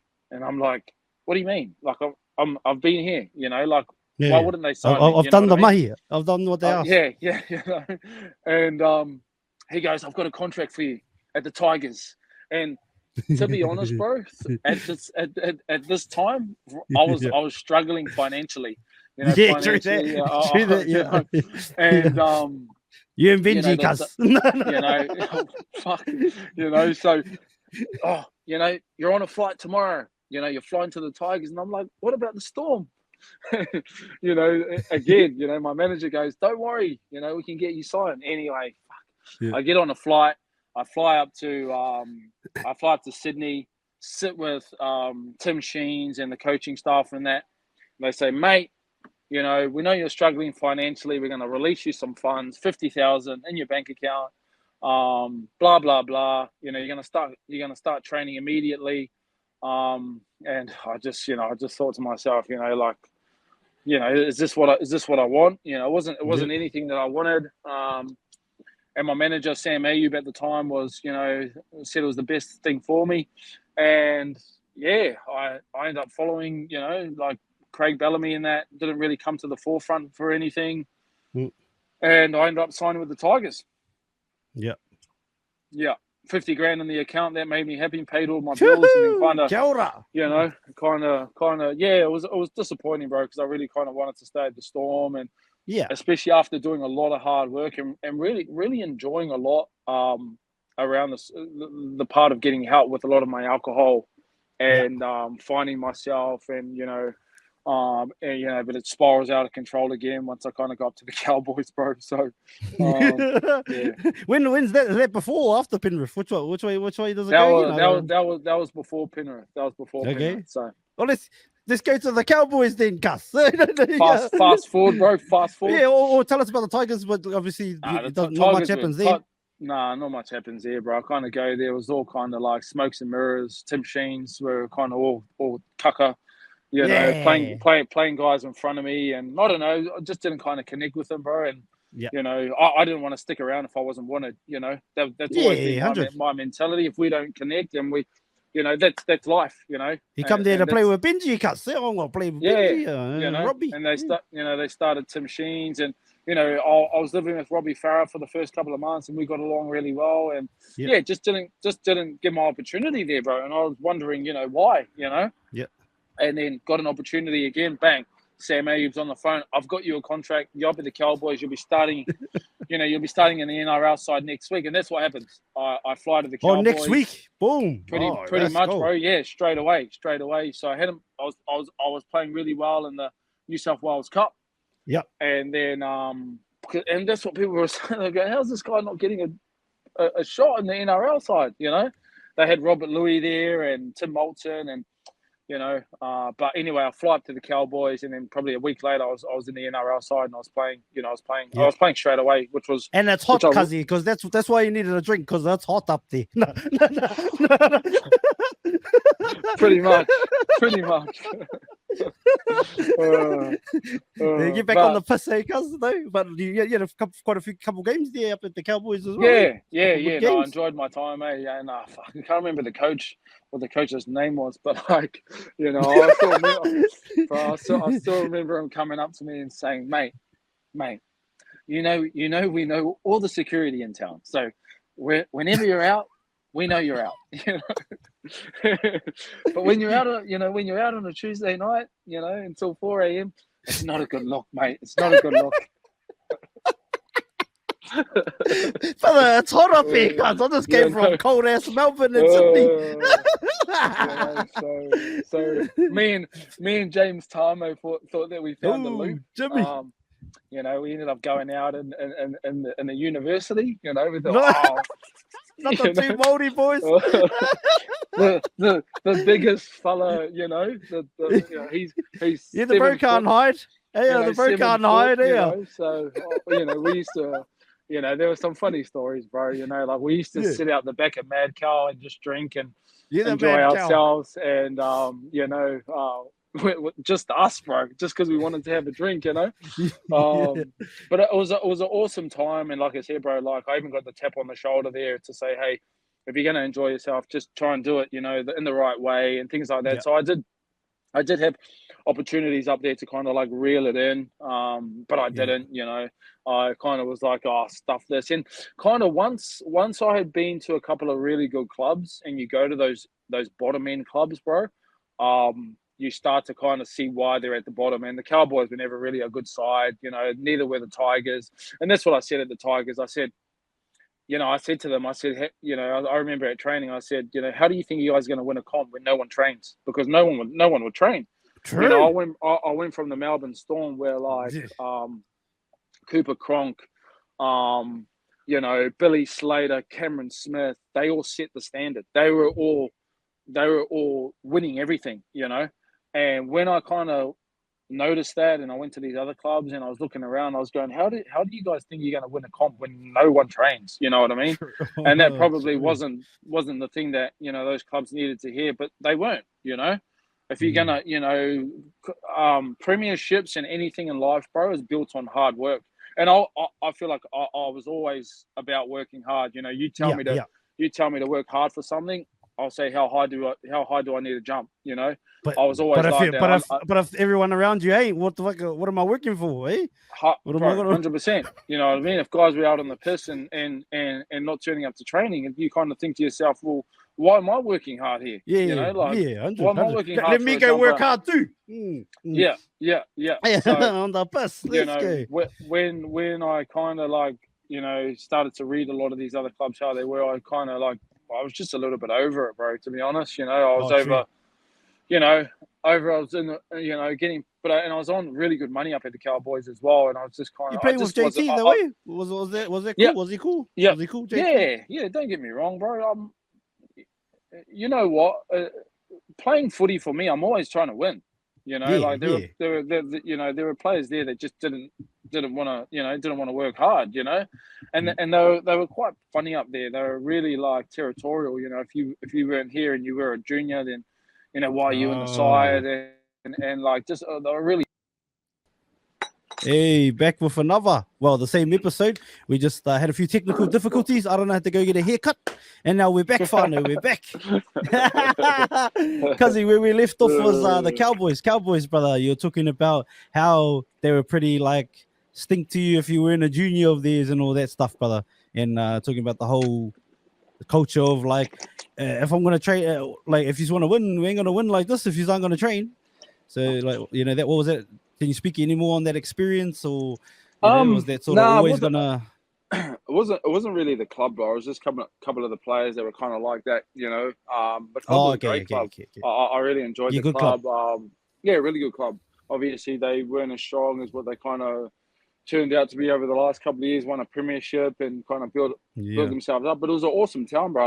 I loved Townsville. It was one team town, and all the people really kind of got behind, the club, and I really felt like that. Yep. It was kind of like Brisbane, where if you went really well and the club went well, they'd really back you. So, yeah, it was just kind of like a couple of the players there that were, like I'm not going to say any names, but Yeah. we're a little bit funny about like giving the ball to new guys, and if you're out on the town, kind of, trying to say that we shouldn't be out, and just things like that. I guess earning your stripes as well, and Yeah. like I said before, me and James Tama were enjoying ourselves a little bit up there. So, but yeah, bro, I actually really enjoyed my time up there. I got a little bit homesick. My partner was in Sydney as well at that time, so she stayed in Sydney, and I was kind of up there, so it made it a little bit tough. So when I did get the opportunity to to come back to Sydney, I grabbed it and I ended up going to Penrith. Oh yeah. So tell us about Penrith, brother. Yeah, Penrith was another kind of funny club, bro. Kind of like the Tigers, Back then, they had who was the coach? Was it Matty Elliott? Matthew Elliott? Yeah, Yeah, I think so. Yeah. Matthew Elliott, and he was a bit of a strange character. He wasn't too bad, but yeah, kind of another club that no one kind of really trained, and they, people in my position were quite average, Luke Walsh not average, but not as good Well, they as were. they weren't as classier as a lot of the other halves and 5'8" that I was, training with and kind of playing with as I was growing up, like the Darren Lockyers and Cooper Cronks. No disrespect to JT at the Cowboys. any of the boys, yeah, Yeah, just but you're kind of like looking. Those are greats, brother. Those are like greats of the game. yeah, So they're still yeah, obviously good enough to make first grade, but you're talking about greats yeah, there. for sure. So, yeah, didn't really kind of get an opportunity there. I was playing a lot of a lot of New South Wales Cup and in and out of New South Wales Cup. So, but I ended up getting player of the year in the New South Wales Cup team that year as well. So, I was playing some good footy, just couldn't kind of crack it into first grade. I did end up cracking it, I think, in my second year, but by then I was kind of a little bit over footy at that time. I kind of wanted to get away from it a little bit. A lot of stuff in my personal life kind of wasn't really going right, and Yeah. I just didn't really enjoy the club, and kind of until Phil Gould kind of came on board and kind of took me under his wing, and then I ended up getting some help away from football from some psychologists and stuff like that I kind of enjoyed, but by that time I kind of really wanted a break from footy after everything had kind of happened as well, so I was kind of ready to walk away. Yeah, no, solid, brother. So, is what was reported actually what happened? Did you take the script? And obviously, a long time now, brother, and you're grown. Nah, or was that bullshit too, like the Bulldogs? No, I never took the script. I used the script. I was one of the boys that used them, and by the time that I used the script, you weren't the only one. No, I wasn't the only one. I wasn't the only one. So, the scapegoat, cuz. Yeah, it was funny. It was funny that though, because after it, I ended up playing first grade anyway. You know, they kind of swept it under the table, and you know, we fixed it all up. They found the guy that you know, that took it, Yeah. and yeah, you know, like after everything kind of happened, I still played first grade there, and I ended up leaving the club at the end of the year too. So yeah, bro, it's, you know, people only, like I said, people only read what the papers put out there, you know, and 100%. you know, sometimes these journalists really kind of only, you know, report what they want to report, and it still happens to today, you know. They'll write 100. whatever they kind of want and don't even get the story right, you know, and you know that sells papers. And you look at a lot of the people that read these papers and spread these rumors, and you know, spread, or well, not the rumors, spread the facts that's kind of dished to them in the papers, you know, to everyone else, you know, and you don't really kind of get a leg to stand on sometimes when, you know, like, what athlete's going to call up the journos and say, hey, you know, I want to tell my side of the story, you know, not many of them kind Actual. of do it, you know. And to be honest, bro, a lot of these player agents don't really help these managers as well. You know, they kind of just move them on to the next club. It'll be okay, pat them on the back, and then, you Yeah, know, move like forward. happened to So you throughout your career. Yeah, you just yeah, like, oh, yeah, let's go. We got a new deal, new deal, new deal. yeah, And the yeah. Braves And just like, happy because he's going to get paid, huh? well, that's it, bro. That's it, you know. And like a lot of other players as well, not only me, you know. And I think that's why a Mm. lot of people, you know, a lot of players go over to Europe, and you know, to go and play or play rugby union now, so they can, you know, kind of move on from all of that. And you know, it only really happens in rugby league, bro. To be honest, like I said before, I'm a big supporter of the AFL, and you know, the Yeah. AFL. Collingwood, eh? Yeah, big Collingwood supporter, bro. Been a Collingwood supporter now for about 14 years. So, How'd you get but into it, you brother? What was that? Was that the Storm days? Yeah, yeah, yep, yep. We train with Carlton down there, our arch enemy. You know, but just a great game, bro. If you kind of like, you know, for me, I've always loved sports, you know, and AFL is such a, you know, it's a great spectacle, you know. Like, if you go to a game, you know, they're diehard Trippy, fans, you know, crazy, eh? 90,000, um, you know, that sit in the stadium, and yeah, bro, and yeah, it's just a great TV game. But doesn't if it, do it justice either, eh? The TV doesn't do it justice, like for how good the nah, game, like, you know, so much going on, eh? Off the ball and yeah, that, crazy. yeah. There's a lot that goes on live. It's amazing. I've been to a lot of games live now. You know, I always go to the Collingwood Swans games. You know, over the last Oh, couple of years solid. here, which is always good. But if you look at the media in the AFL, bro, they really look after their players. They You don't know, eat them even alive like the NRL, eh? Nah, Far out. they don't throw them under the bus, you know, and Yeah, that's what I think. That's what a lot of the NRL clubs do. You know, they kind of throw them under the bus. Once they kind of want to get rid of the players, they use the yeah. media for that. And you know, it's happened a number of times, not only with myself, but with other players as well, when they kind of come to the end of their careers and they're on $1 million, you know, and they're not, you know, they're not worth that much anymore. You know, Mm. almost happened to Kalen Ponga last year when he's on $1 million Yeah, and he starts getting, yeah. you know, starts Then getting look those what he head did. knocks, you know, and then kind of turned his year around last year, got Dally M, and kind of took Newcastle to the semi. So, you know, if you, and that's my kind of thing. I've always kind of followed other sports, how they kind of represent their players, how they speak about their players, how they talk up their players. And Yeah. if you look at, you know, you look at the media and you look at even the commentary, sometimes they really they commentate on a lot of negatives instead of a lot of the positives that happen in the game, compared to, you know, like the NFL and the AFL, even the soccer. The soccer do it really well as well.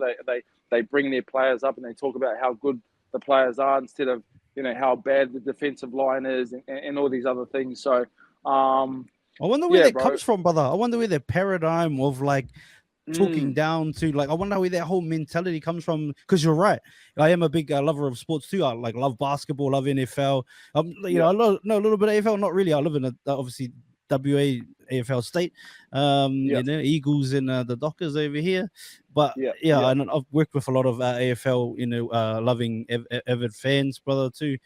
Yeah, but I've never seen. Yeah, you're right. Like where the media just pretty much, like you say, throw them under the bus, eat them yeah, alive, and they're just looking for something, always looking to just, you know, find something out, or obviously create bullshit about players. yeah. Man, that's crazy. create bullshit's a good one, bro. You know what I mean? Like create something in this fantasy land to kind of, you know, get rid of a lot of the players as well and move them on, and you know. So did you see that even stuff with Adam Reynolds and what's the bro's name? Patrick Carrigan. Like when they're just having a bit of a wrestle, like it was nothing. Like just the boys having a bit of a, you know, they might be on the piss or whatever. They're having a bit of a wrestle. It's on camera, and then the media's blowing it up like it's like the end of the world. Like really, like the boys just having a bit of a wrestle, you know, maybe a bit of a disagreement, but like so there's nothing, there's no fists or anything, cuz it's just the boys having a good time and having a like, bro. I just look at that shit like this just lads being lads, brother. Like, you know, on the piss, no one's even hurt. Yeah, like there's a cultural problem at the Broncos and they need to get, but they just made the grand final. Relax. It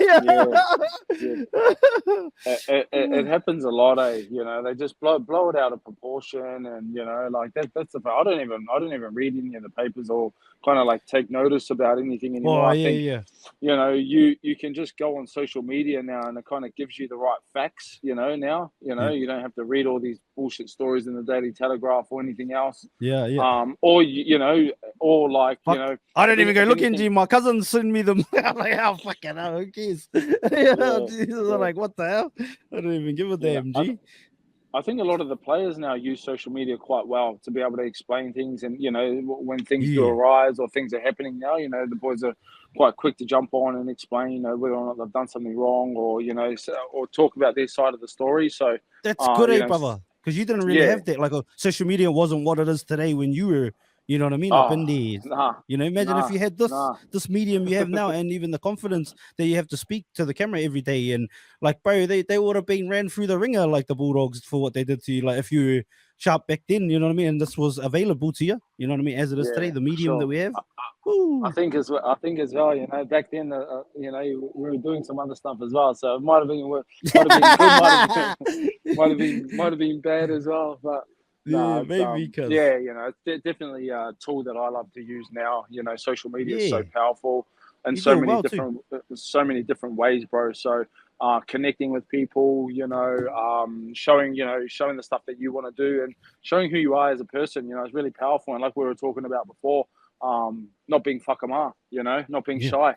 I think those days are a little bit over. A lot of things are changing now for people to expand their businesses, start their own businesses, work with, you know, collab with other businesses, and kind of, you know, and travel the world. Do you know what I mean? Like, you look at a lot of people now that are using social media in the right way, you know, as another form of income or their main source of income.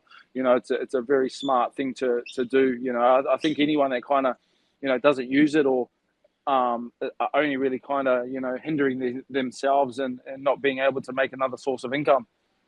Yeah, and just on their whakama thing, for anybody that doesn't know what we're talking about, we're not swearing. It's Maori for like being afraid or being shamed or shy, whakama. So I just want to touch on that as well, brother, because you know, you're one of the first people I reached out to when I started reaching out to people, and you said that to me. You said, bro, like, you know, brother, you know, no more time to be whakama. Like, don't be shy anymore, brother. Shoot that shot, cuz. Go out there and ask everybody, pretty much, you know what I mean? And I'll be honest, cuz, like, from those little tidbits, even though I'm not a shy person, cuz, at all, but like, and it can be daunting, I guess, to reach out to people when you sort of imposter syndrome, feel like, oh, I don't know if I'm on their level, sort of a thing.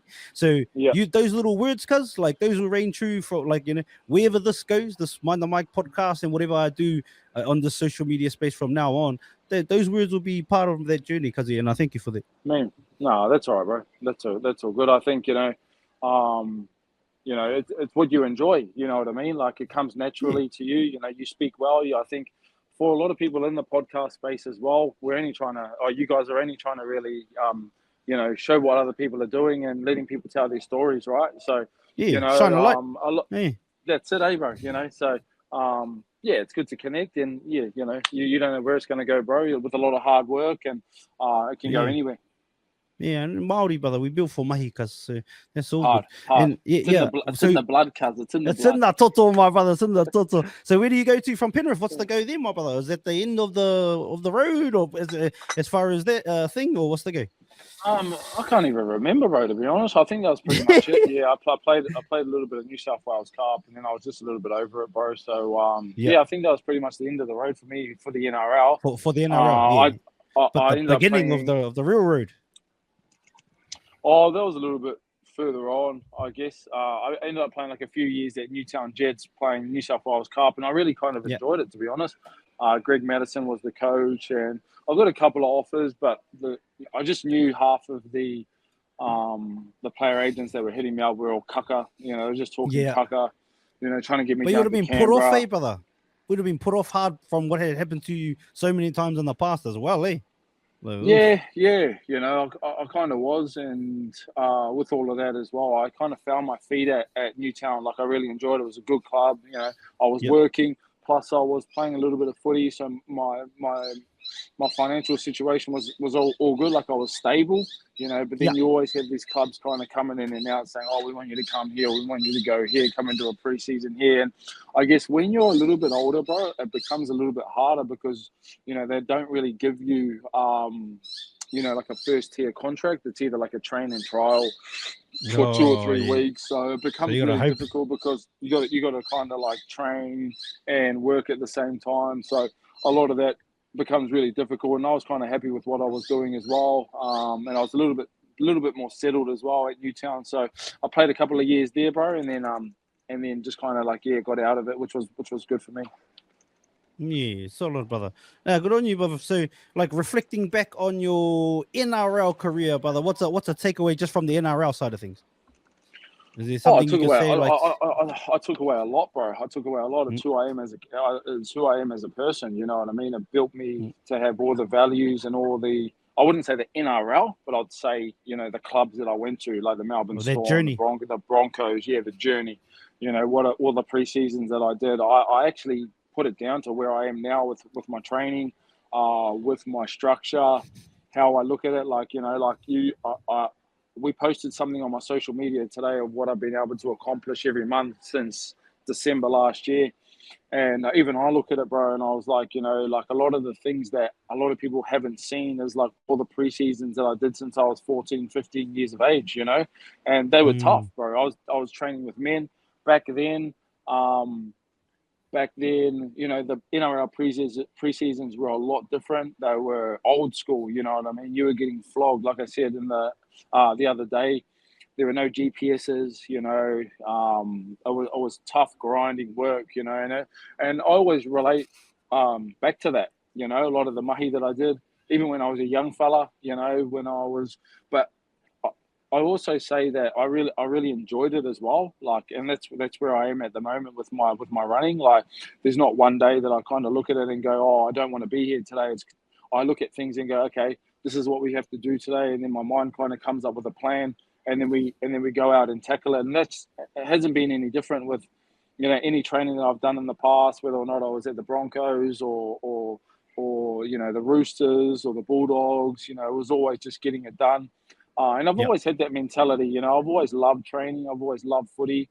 And it was just a lot of the things away from footy that kind of, sabotage, my career. And those were the decisions that I made. So, but yeah, I definitely took a lot away from, playing professional sports, tunnel vision, being able to embrace the opportunity when you're running 100 kilometers. And, and a lot of people kind of find it very daunting to run in a crowd, or to run up to be alone in a 100K run when it's 2 a.m. in the morning. You don't even know where you are. Do you know what I mean? I really kind of embrace those opportunities to kind of find out like who I really am. And that's what running long distance is. It's finding out a lot more about yourself, developing.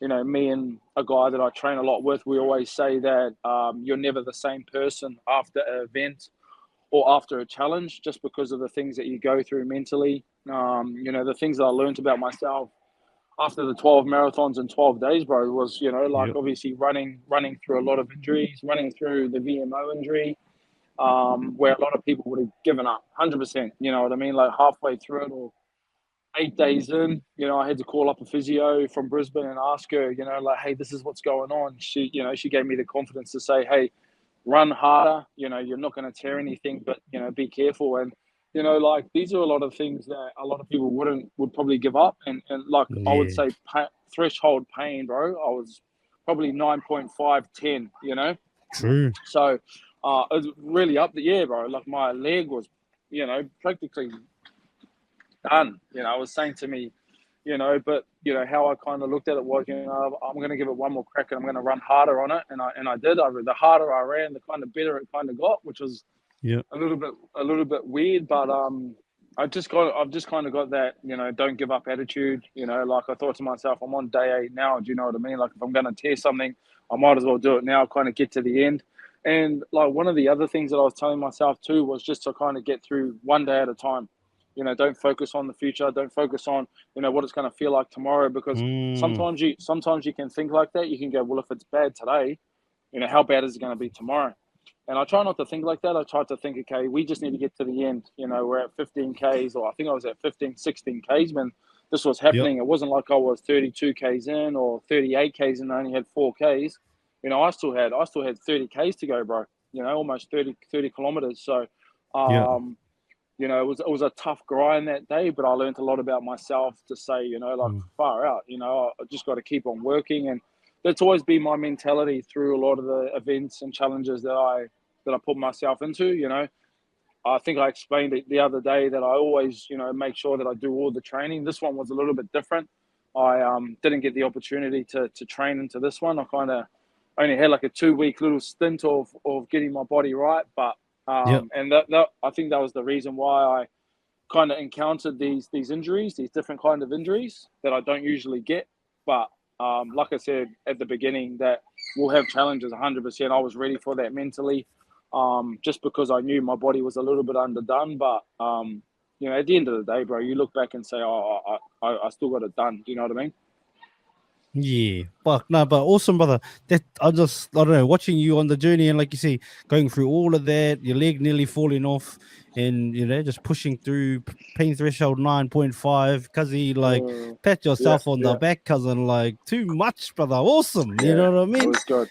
It was like, good, 99.9% of human beings would have folded, cuz, so you know what I mean? 0.000, in their little minute David Goggins sort of space. Is he an influence at all on you? Like, have you ever like listened to much of his stuff, or I've read his book. Obviously know what he's done. You know what I mean? Like you have to. A lot of these guys, they kind of set standards, and it's not really the kilometers that you look up to. It's more like the standards that they set, every day. That's what I'm more about. I'm not about guys that go out and run 160K or 180K, without training. That doesn't, it's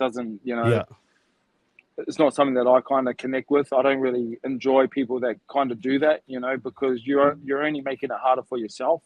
I kind of enjoy people that wake up every day and chip away at goals, even if it's smaller, brick by brick. You know what I mean? Brick by brick, bro, and then make it a lot more easier for themselves. And what they're building is actually building a better foundation for themselves in the future. It's not always about, running 100Ks tomorrow, because I'll tell you now, if you do that, you won't be running for a very long time after that. They'll be fucked again. That's what I say to a lot of people. A lot of people say to me, I think I had a guy the other night message me saying, hey, bro, I'm looking at running 30 marathons and 30 kilometers for 30 days straight. And I asked him, and I said, how much running have you done? He goes, probably the last 8 weeks. Because I normally ask, how much running have you done over the last 6 to 8 weeks? And he goes, I'll probably run about 25 Ks a week for the last 25 weeks. And I said, I'm not going to lie to you, and I'm not going to sugarcoat it. It's something out of your league. You can do it, but in that as well, you're making it so harder for your joints, and what I find as well, bro, sometimes is that guys are okay with quitting. Some guys are actually, they'll wake up the next day and they'll act like it's, like it's normal. I don't know how I would feel if I started something and I didn't finish it, based on no training as well. Going into something and saying, I didn't do any training, but you started it. Do you know what I mean? Like a lot of people these days probably don't look at the whole picture. And like I said before, a lot of people out there are really happy to kind of let themselves down and quit on things, where for me, if I'm going to start something, I want to make sure that I get to the end, even if I'm running on a broken leg, Yeah. So, what kind of sustenance do you use to get you through these runs? What's that, bro? What kind of sustenance do you use to get you through these runs? Like what do Like you intake? What food sustenance? Like what do you use to sustain? Like um, what food? What kind of liquid? What's the go? I've been a lot cleaner the last two events. Two events, yeah, I'd say. Mm. Hardly any sugar anymore, so no Coke, no cupcakes, no cookies. I've kind of gone really clean. So Yeah. hydrolyte, water. Where before I'd kind of like turn to sugar a lot, and it'd make you go more on a roller coaster ride. Oh yeah, crash. Yeah, Yeah, through the yeah. 200K, I learned a lot, bro. I had my friend and my pacer look after all my nutrition, which for me was amazing Does he because go the whole way with you, brother? How does it work? he drives. So every say Oh, okay, 10, yeah, yeah, 15, I get you. Yeah, 10, 15 kilometers, I'll run into him. I'll give him my bottles and then I'll grab the new bottles and then kind of keep going. Just kind of like a little pit stop, come in and out. Probably like yeah, a 20-second stop. You know what I mean? If I needed yeah. gels. And this run, Oh the yeah, what's those 200K, gels, cuz? For anybody that don't know, what's those gels? What's the go with those? they're just running gels, bro. So they give you like there's all different types. There's caffeine gels. There's What carb ones do you go for? gels. I go for the more cleaner ones, like the Mortine gels. They're just a lot more carbs in it, so you don't have to eat Mortine, as what's that much. fly spray? Yeah. Yeah, the Mortine. Oh, is that the same brand that makes the fly spray? Hey, or what? Nah, Mortine? nah, nah. Morton. Oh, It's called oh, Morton. I was like, Morton. yeah, not the fly spray, cuz. Oh, solid. Nah, Mortine nah. gels. Morton. Let's go. Yeah, yeah, yeah. But yeah, bro. You can, you can go right into it. But yeah, the Yeah, last kind of two events that I've done, I've gone really clean. So just really focusing on eating like bananas, watermelon, mangoes, rice. Obviously, not through the run itself. I'd probably more focus on like hydration, which is yeah. hydrolyte and water. And then what I'm eating through a lot of the marathons, because marathons you don't have to eat too much. You know what I mean? Like because you're only running for about 4 hours. That was my Yeah. target goal. 4 hours, 4.5. You're not really wanting to stop. You kind of want to continue to run. So you're mainly focusing on probably drinking. I was drinking 500 mils per hour, and that's Mm-hmm. about 4 bottles. Sip on it as you're running, and then I'll probably have one or two bananas with a croissant. That's about it. And then I focus a lot on my nutrition leading in, so making sure that I've had my oats, making sure that I've had my fruit, I'm hydrated, and then as soon as I finish, I'm pretty much eating, rice, mangoes, everything clean. I don't really eat much red meat anymore. Gone away from red meat. Yeah, you did I say eat a that. lot of I eat a lot of rice. I eat a lot of carbs, and when I'm not doing events, I love burgers. Yeah, the burgers. What about I wharepaku, love, brother? What about going to like freaking nah, relieve I'm yourself? I'm pretty good, bro. I'm pretty good. Yeah, Nah. I So like the normally only 200K, you're all good. Like no muds.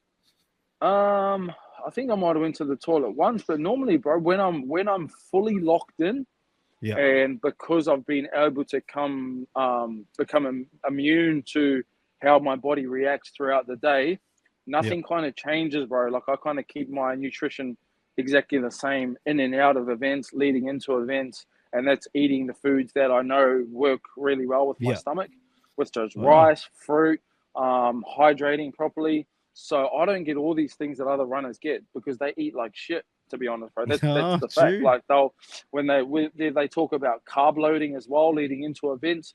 I don't really carb You load don't in a do lot that? of ways. No, I Nah. don't. Just because the reason why, bro, these people carb load, in my opinion, is because they want to get a lot of the carbs in because their bodies aren't used to or aren't really all year round used to doing these events. And I was talking to one of the boys this morning, Oh, I and see. because like because I train not only like running, like obviously I'm in the gym a lot as well. I train pretty Yeah. much all year round. I'm training 12 months a year. And a lot of these other marathon runners that I found really weird is that they'll only train like 3 or 4 months a year, and they'll take off Oh, months. just for They'll the take months. event is what Yeah. all they're So training for. they'll train leading into the event, run the Yeah. event, and then they'll have like 2 or 3 months off. And I couldn't believe it. I'm like, how do you not train because I'm normally, if you look at a lot of the things I've achieved over the last couple of months, like I'm straight into the next one, not Yeah. because I'm trying to prove anything, but just because my body can sustain it and I enjoy it and I love what it gives me and everything else. I do love training blocks. Like I usually do like a 10 to 16 week training block leading into anything. But you know, this year, bro, I've really been able to hold a lot of my fitness through the things that I'm doing. Obviously, I had the injury from the 200K. But if you look at my fitness throughout the 12 marathons in 12 days, I didn't really I was able to fall back on a lot of the fitness that I had kind of developed over the last 2 years Yep. to kind of get me over the line. You know, it was kind of just, like I said before, wear and tear. And you're going to get that. You're running 520 kilometers over 12 days, you know, like you're going to get some type of wear and tear. And when that happens in a lot of the events, you just have to be mentally prepared to say, hey, you know, like this is part of it, deal with it, you know, and then deal with it in, you know, the way, you know, the best way possible, really, you know, and you can't go, oh, today's my calf's going to be sore. You know what I mean? Yeah. It's more like, oh shit, I've just hurt my quad, you know, and then you kind of dissect or you plan from moving forward from there. So, but mentally, bro, because a lot of the things that I've done, I've kind of, you know, I know it's coming in a lot of different ways. If it doesn't come, then that's even better. You know, you do your recovery, you move on to the next day, it's even better. But again, talking to one of the boys today, it's kind of like you want it to hurt, you know what I mean? Like you kind of want to earn it a lot more. And when it kind of became tough after like day 8, I was kind of like, finally, you know what I mean? Finally, we get to have a bit of a challenge, because a lot of people were messaging me as well saying, geez, you're making it look so easy. And I said, I'm making it look so easy because I've done a lot of hard work the last 2 or 3 years. You guys haven't seen, you know, you've only really kind of jumped on my page or my social media over the last couple of months when we started to do work. You haven't seen a lot of the things that I've done, you know, like the 16 block training last year that I did. And I did that 3 times last year. I did the 21 half marathons in 21 days. Or the 20 years worth of pre-seasons as well, because you know, all of that stuff. All of that, bro. Do you know what I mean? Like I'm 33 years old now, and I did my first NRL preseason when I was 15, and that's what I tell a lot of these ultra marathon runners. They say, "Oh, you've only been running for 3 or 4 years." I said, "Man, I've been running my whole life." You know, I've been training all my life. I started playing league when I was 3 or 4 years old. You know what I mean? Like we were never home when I was a kid. You know what I mean? We were always running down the park. We were in the river. We were, you know, like I always talk about. I always talk to people about our ancestors, bro. Like what our ancestors did. You know what I mean? Our bloodline, who we are as people. You know what I mean? We're hunters, bro. We're hunters gatherers. You know, we're intelligent people, us Maori. Warriors, and when you look at, you know, like the Pākehās and even people from Europe and that, bro, you look at their bloodline, you know what I mean? It's you know, they have diseases, bro. You know what I mean? Like we were actually, you know, if you go down a lot of, you know, history, you know, our ancestors were warriors, bro. And that's what I put it down to as well. You know, like my whānau, my family, my mum and dad, where they kind of come from. And now just a lot of hard work. Beautiful, my brother. I've got a couple of questions before we do skate out, brother. Is that all right? Yeah, cheers, boy. All right, my brother. Give me the top 5 players you played with or against in your career, just in your opinion. Top 5. I guess the top 5 that kind of blew me away were, I'd have to put Darren Lockyer at the top, even though I didn't play with him. But you experienced like training with him in that. Yeah, and I did play against them when I was at the Bulldogs. Yeah. At Suncorp. So Darren Lockyer was just, and you know, he was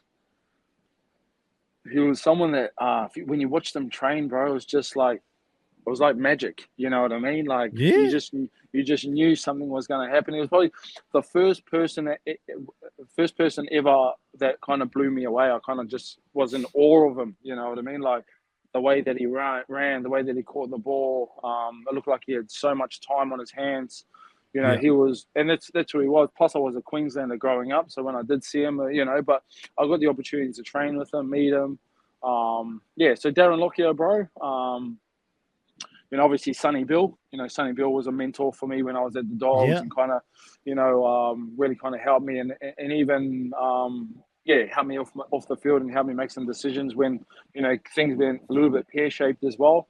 True. So yeah, Sonny, man. Sonny's an awesome fella, bro. You know, look at what he's doing now, and you know, he's an awesome guy. Yeah, I've met him a few times in my life, just randomly, and he's always been an awesome guy, even just randoms and stuff. And I heard a cool story about it. I don't know if you want to. I'll tell you quickly. I was talking to Orini Ai. You remember Orini Ai? He used to play for the Blues. Orini was there at Toulon when Sonny got there, and Sonny had to stay at Jerry's because his house wasn't ready yet.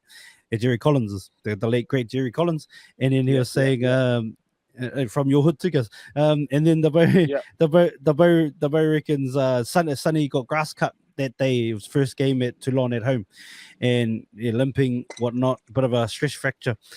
Yeah, he's limping around. All the boys are on the piss at Jerry's, and Jerry goes to Sonny. Also, come here, I'll help you out. Jerry massages his leg. When it happened, Sonny was limping, but he could still walk. Next morning, he wakes up, can't walk, goes to get the scans again, and then the bros are like, "Hey, you're walking all right before," or like the medical stuff or whatever, physios. The bros like, "Oh yeah, blah blah blah blah blah." Gets the scans, and there was the fracture was there, but it had moved because Jerry massaged it too hard.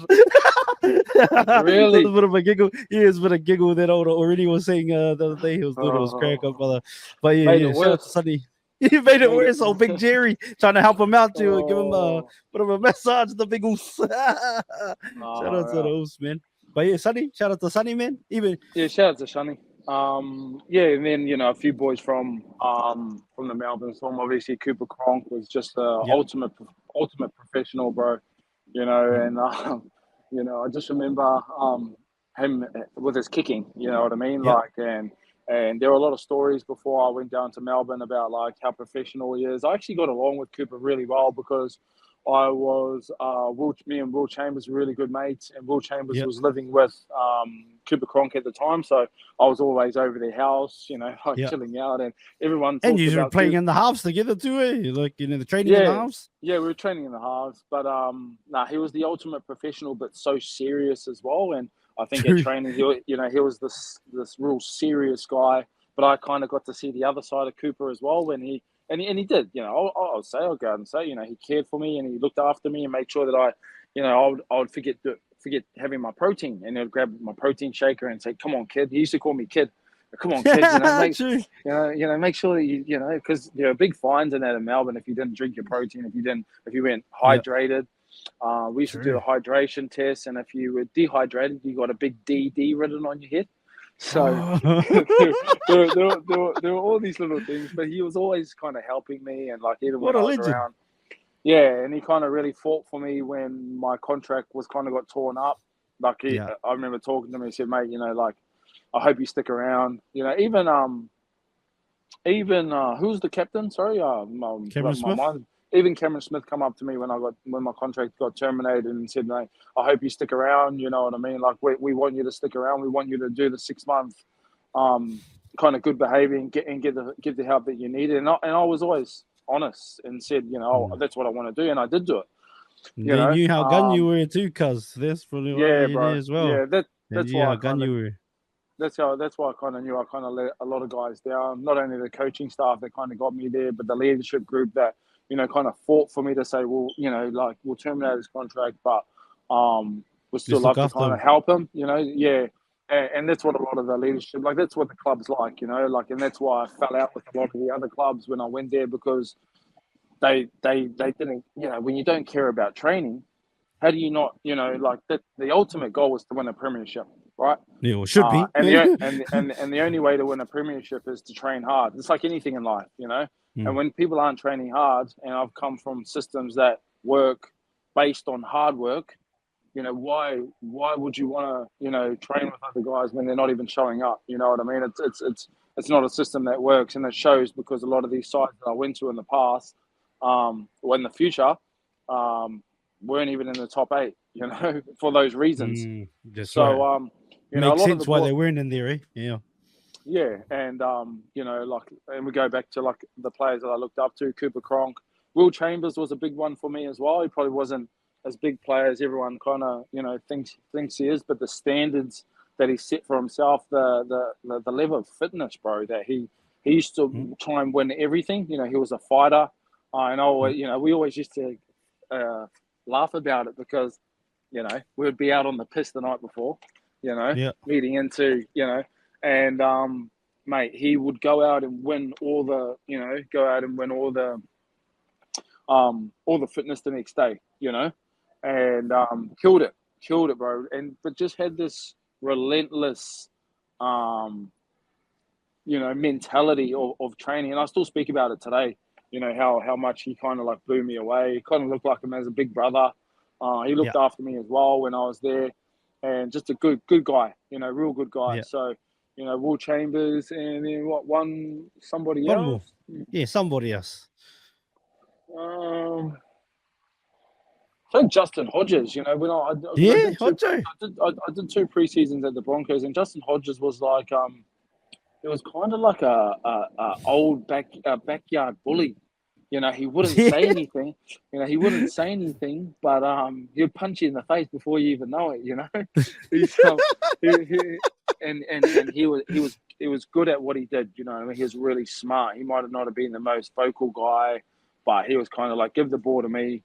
I'll get it done. So, and he trained hard. A lot of the really, really good players, bro, train harder than anyone else. And that's the reason why, sounds like heaps of them got on the piss hard too and trained hard. Heaps of the brothers, back in the old schools. That was the culture back then. The culture was a lot different compared to what it is now. And because I'm not judging, but like shout out to the boys, man. Go hard. You can Nate drink Miles, hard and party hard, train hard. Oh, Nate Miles, Nate Miles. A lot of the Roosters boys, train hard, drink hard, bro, and that's what it was back then. They didn't care if you got on the piss, really. As long as you kind of showed up and did the mahi and did it well. Good. And a lot of the boys were kind of immune to that, right? Kind of go out, train hard, drink hard, and do their job. Let's go. Hey, because if you could only have one kai for the rest of your life, what do you choose and why? One meal. Right. I love my food too, bro. So, I see you. I love my food, bro. Oh, that's a tough one, eh? Yeah. I do love a boil up.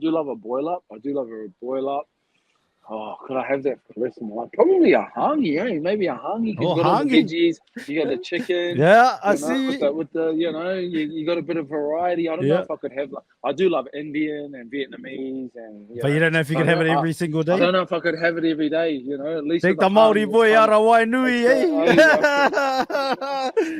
You can't take the hangi out of the Maori boy. Hangi or boila? What do you choose, then, cuz? Which one? Depends who's making it, eh?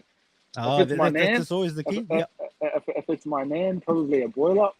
Yeah. But I love a hangi, bro. Flip a coin. No, I like that one.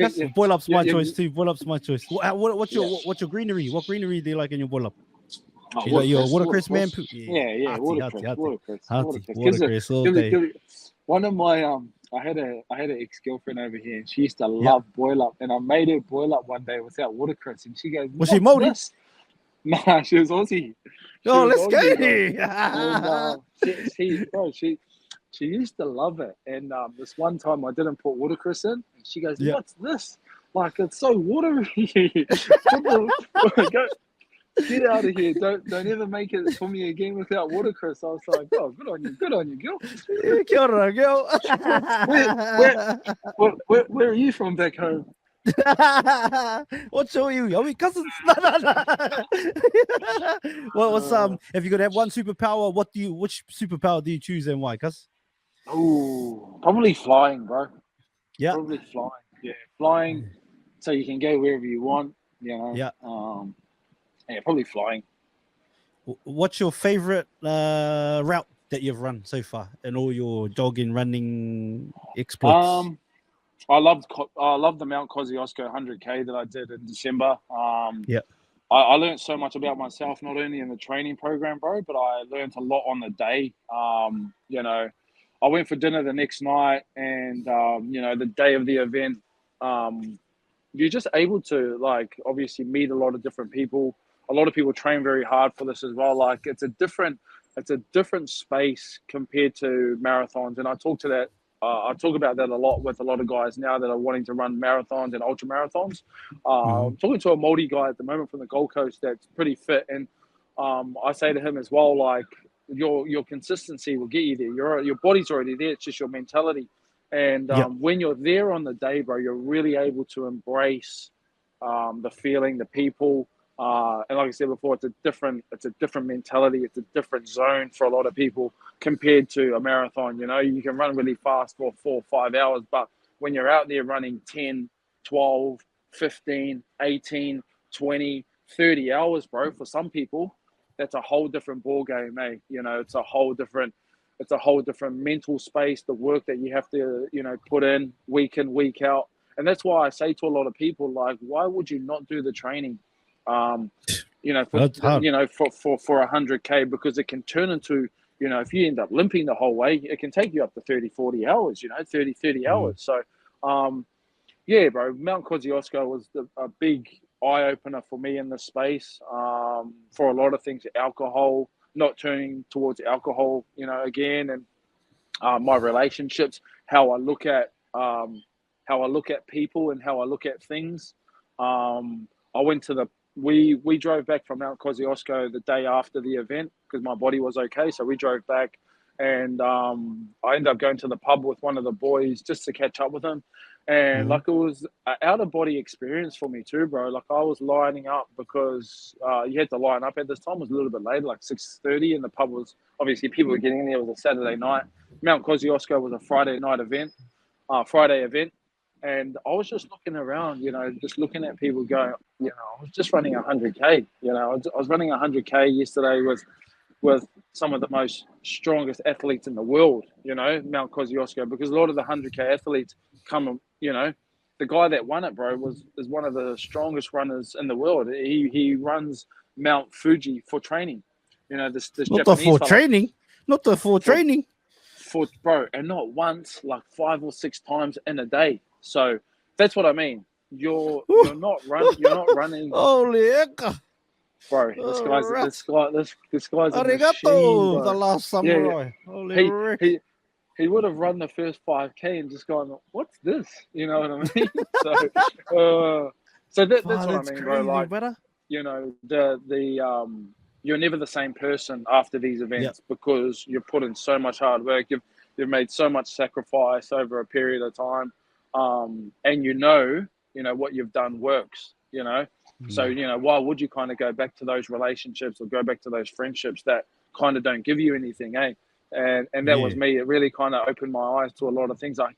I'd kind of gone solo as well, with a lot of things from leading into that over the last 2 years, like getting away from my old mates and giving up alcohol and not surrounding myself. So kind of going back into that environment, I kind of was looking around going, I don't miss this. I don't miss any part of it at all. And bro, that's what. So one of the best things that I've done was running the Mount Kosciuszko 100K. Is there an event in the world that you like that yearns in your heart to do one day, like around the world or something? I want to do, and I said I want to do it at the back end of this year if I'm fit enough and everything kind of goes well this year. I want to run from the top of New Zealand to the bottom. Run about 50 Ks a day in a camper van. Get my brother to drive and kind of raise some money. I'm actually talking to my company at the moment. Let's go, cuz. Yeah, I've got a manager at the moment that's kind of putting some things together with some sponsors. Hopefully settle everything in the next 2 weeks and kind of do what people are doing now. Have my YouTube channel up running, raise a bit of money, and then kind of like every town that I run into, bro, kind of donate some money, whether or not, there's small little towns, whether or not the Marae might need a water tank or something, or they might need some painting, or they might need a new kitchen, raise about 100,000, bro, before I come home, and then kind of start at Kaitaia, start at the top, and make my way down and run about 40 or run a marathon a day. Not something too crazy where I kind of break down. I really want to make sure that I get it done, but a marathon a day or something along those. How many marathons is that gonna take us to get to the bottom? Ooh, that's a good question, bro. That's a good question. I'd have to find out. I think, but I'll back you to finish it anyway, my cousin. I'll back you to finish it for sure. Hey. Same, Dollar, same, dollar, same. dollar, $1.02 on the sports bet. Yeah, Arana gets the dub. Nah, that's awesome. Any sponsors that are listening or anybody that's interested, bro, hit the Cuzzy up, Freaky Runners on Instagram, Arana, and then yeah, wherever, man, suss them out and let's support the Yeah, bro. cause. That's Yeah, on. That's on. definitely, Any definitely whānau too back home. listening back home, if you're gonna, chuck the bro a For kai on sure. his journey or whatever, hook him up, Stop, eh? That's it. Nah, that's stop at exciting. the mud stop at the mud and Yeah, hooked up, eh? meet some Because people and stuff like that. You know what I mean? I yeah, think 100%. that's the powerful thing about running back home. There's always a mud there. There's always a bed somewhere. You know, so Yeah. and meeting new people. Obviously coming back to our homeland, bro. You know, and learning And a you're bit gonna more vlog it? You're tikanga. gonna vlog the journey? Oh yeah, bro, 100%. Oh, got to, cousin, got to. I'll be vlogging everything now that I Yeah. do. You know, like Yes, sir. I'm looking at doing the backyard ultra in 2 weeks. It does Okay. clash with round one of footy, but I'm trying to get out of that, and I really that's something that I really wanted to do in April as well. Like it's the weekend of my birthday as well, bro. So it actually starts 2 days before my birthday, and I said to myself, I want to try and run all the way to my birthday, which will be about 300 k's. So Yeah. we'll see what happens. Sounds like the Maori marae freaky runner version of Spaniards hood tours, doing the marae tours. Yeah, let's go. That'd be all right, eh? Yeah, why not? Shout out to Spanos, man. He's doing that thing. Yeah, he's the man, bro. He's the man. I love Spaniard, bro. I love unapologetically Jamaicas. That's bro, it, brother. Too much. There's a lot of stories out there too, bro. You know, there's a lot of stories out there, not only at the mud eyes, but everywhere everywhere. In the sharing sheds, you know, that's like, it. bro, Yes. everywhere, bro. Yes, everywhere. I love it, Kazi. Last one, because if there is a young, or even not even young, because you like you said, you started this, like, you didn't start this when you were a teenager, like the building, the conditioning of the body did, but the passion for the running started a little bit later in your journey compared to when you're a young fella. If there's someone that wants to get into anything, brother, that's challenging, that's breaking barriers that maybe people are looking at as like, oh, shame, or how do you tell them to, like you said, get rid of that whakama, get rid of that shame and go for it? What would you say? So sort of encourage that. I think following your intuition, bro. You know, following your gut feeling. That thing again. There's that word, eh? Nah, definitely, bro. You know, like I think us Māoris, have that gut feeling when we know something's good or when we know something's a little bit off. So, yeah, I think sometimes we have to remember that the people around us sometimes don't have the knowledge or don't have the tools to kind of back us for like the ideas that we have. And that's what I'm very wary about now, about telling people what I want to do, because sometimes they just don't understand, or they don't have the right advice. So I've always been like that, bro. Probably the last maybe 7 or 8 years, very careful about who I talk to and what type of advice that I get. And I think that's really important, because I think for us Māoris as well, I think for people in general, they can really kind of take it to heart when someone says, "Oh, you can't do that," or that's not your place. That's somebody else's. And I think even with social media, bro, with social media, you can do anything you want. You don't have to copy anyone. But if you find what you enjoy, and you're willing to work hard at it, obviously things take time, bro. Like anything in life, you build momentum, and with momentum becomes success. But I think if you just enjoy the ride, and you're willing to work hard, and it doesn't matter how old you are, bro. You can still be an old fella and kind of like start something new. 100%. But yeah, I guess for anyone, bro, just be really careful about the advice you really want to take on board. Don't and find something that you enjoy and you love, because it'll become a lot easier when those days are tough. Yeah, that's beautiful, brother. And just on that point, I think it's vital people realize that even if people are hating on you, because we all get it when you're trying to do something that's different, that's out the box, Always. because a lot of people can't be what they can't see, or they believe they can't be what they can't see. So if your parents or your grandparents or whatever is telling you, or your aunties, uncles, your friends say, no, don't do that, it's only because they're scared, because they've never seen it. But that doesn't mean, like, they're not coming from a place of hate a lot of the time. It's just they're leaning on their own understanding instead of But if you know what you're gonna do, like you say, bro, even me sitting here doing these, brother, like, you know, slapping these out of nowhere. Like, I know people in the space are probably like, "This fella went from none." Like, I got a couple of messages from a few podcasters, like, "Bro, when did you start your podcast?" In January, and you already done like 90 episodes. I'm like, no, why not? Yeah, let's go. Yeah, like, bro. let's Yeah, go. bro. But shout out to the brother. Thank you, though, my brother. Time's the most valuable commodity we have as human beings. So thank you for sharing your time with me, my cousin. And hopefully this isn't the last time we sit down. Hopefully we can sit down on the journey, building into the Marae tours and whatever else you get up to, cousin. I'll always be a cheerleader on your journey, my brother, as I go endeavor on mine. And I look forward to seeing everything that you become and everything that you achieve. And hopefully our people and all people can take something out of your journey, my cousin. And this corridor here, hopefully this corridor lives on every platform for a long time to come. Yeah, big love, my brother. Thank you so much for watching this full episode of Mind the Mic. It takes a lot of time, energy, and effort to create these episodes. So to know that you've watched and listened to the entire thing means the world to myself and all our hosts. If you could, before you leave, please hit the subscribe button and share this episode out to as many people as possible. It would help us so much. Thank you again to everybody that's still here, still watching. Thank you for all your comments, all your shares, all the DMs. Appreciate you all. Make sure you follow us on every platform. Have an awesome morning. Have an awesome night, depending on where you are in the world. Mind the mic out. Oi, have you hit the link in bio yet? Watch full episodes on YouTube or listen on Spotify, Apple Podcasts, and all streaming platforms.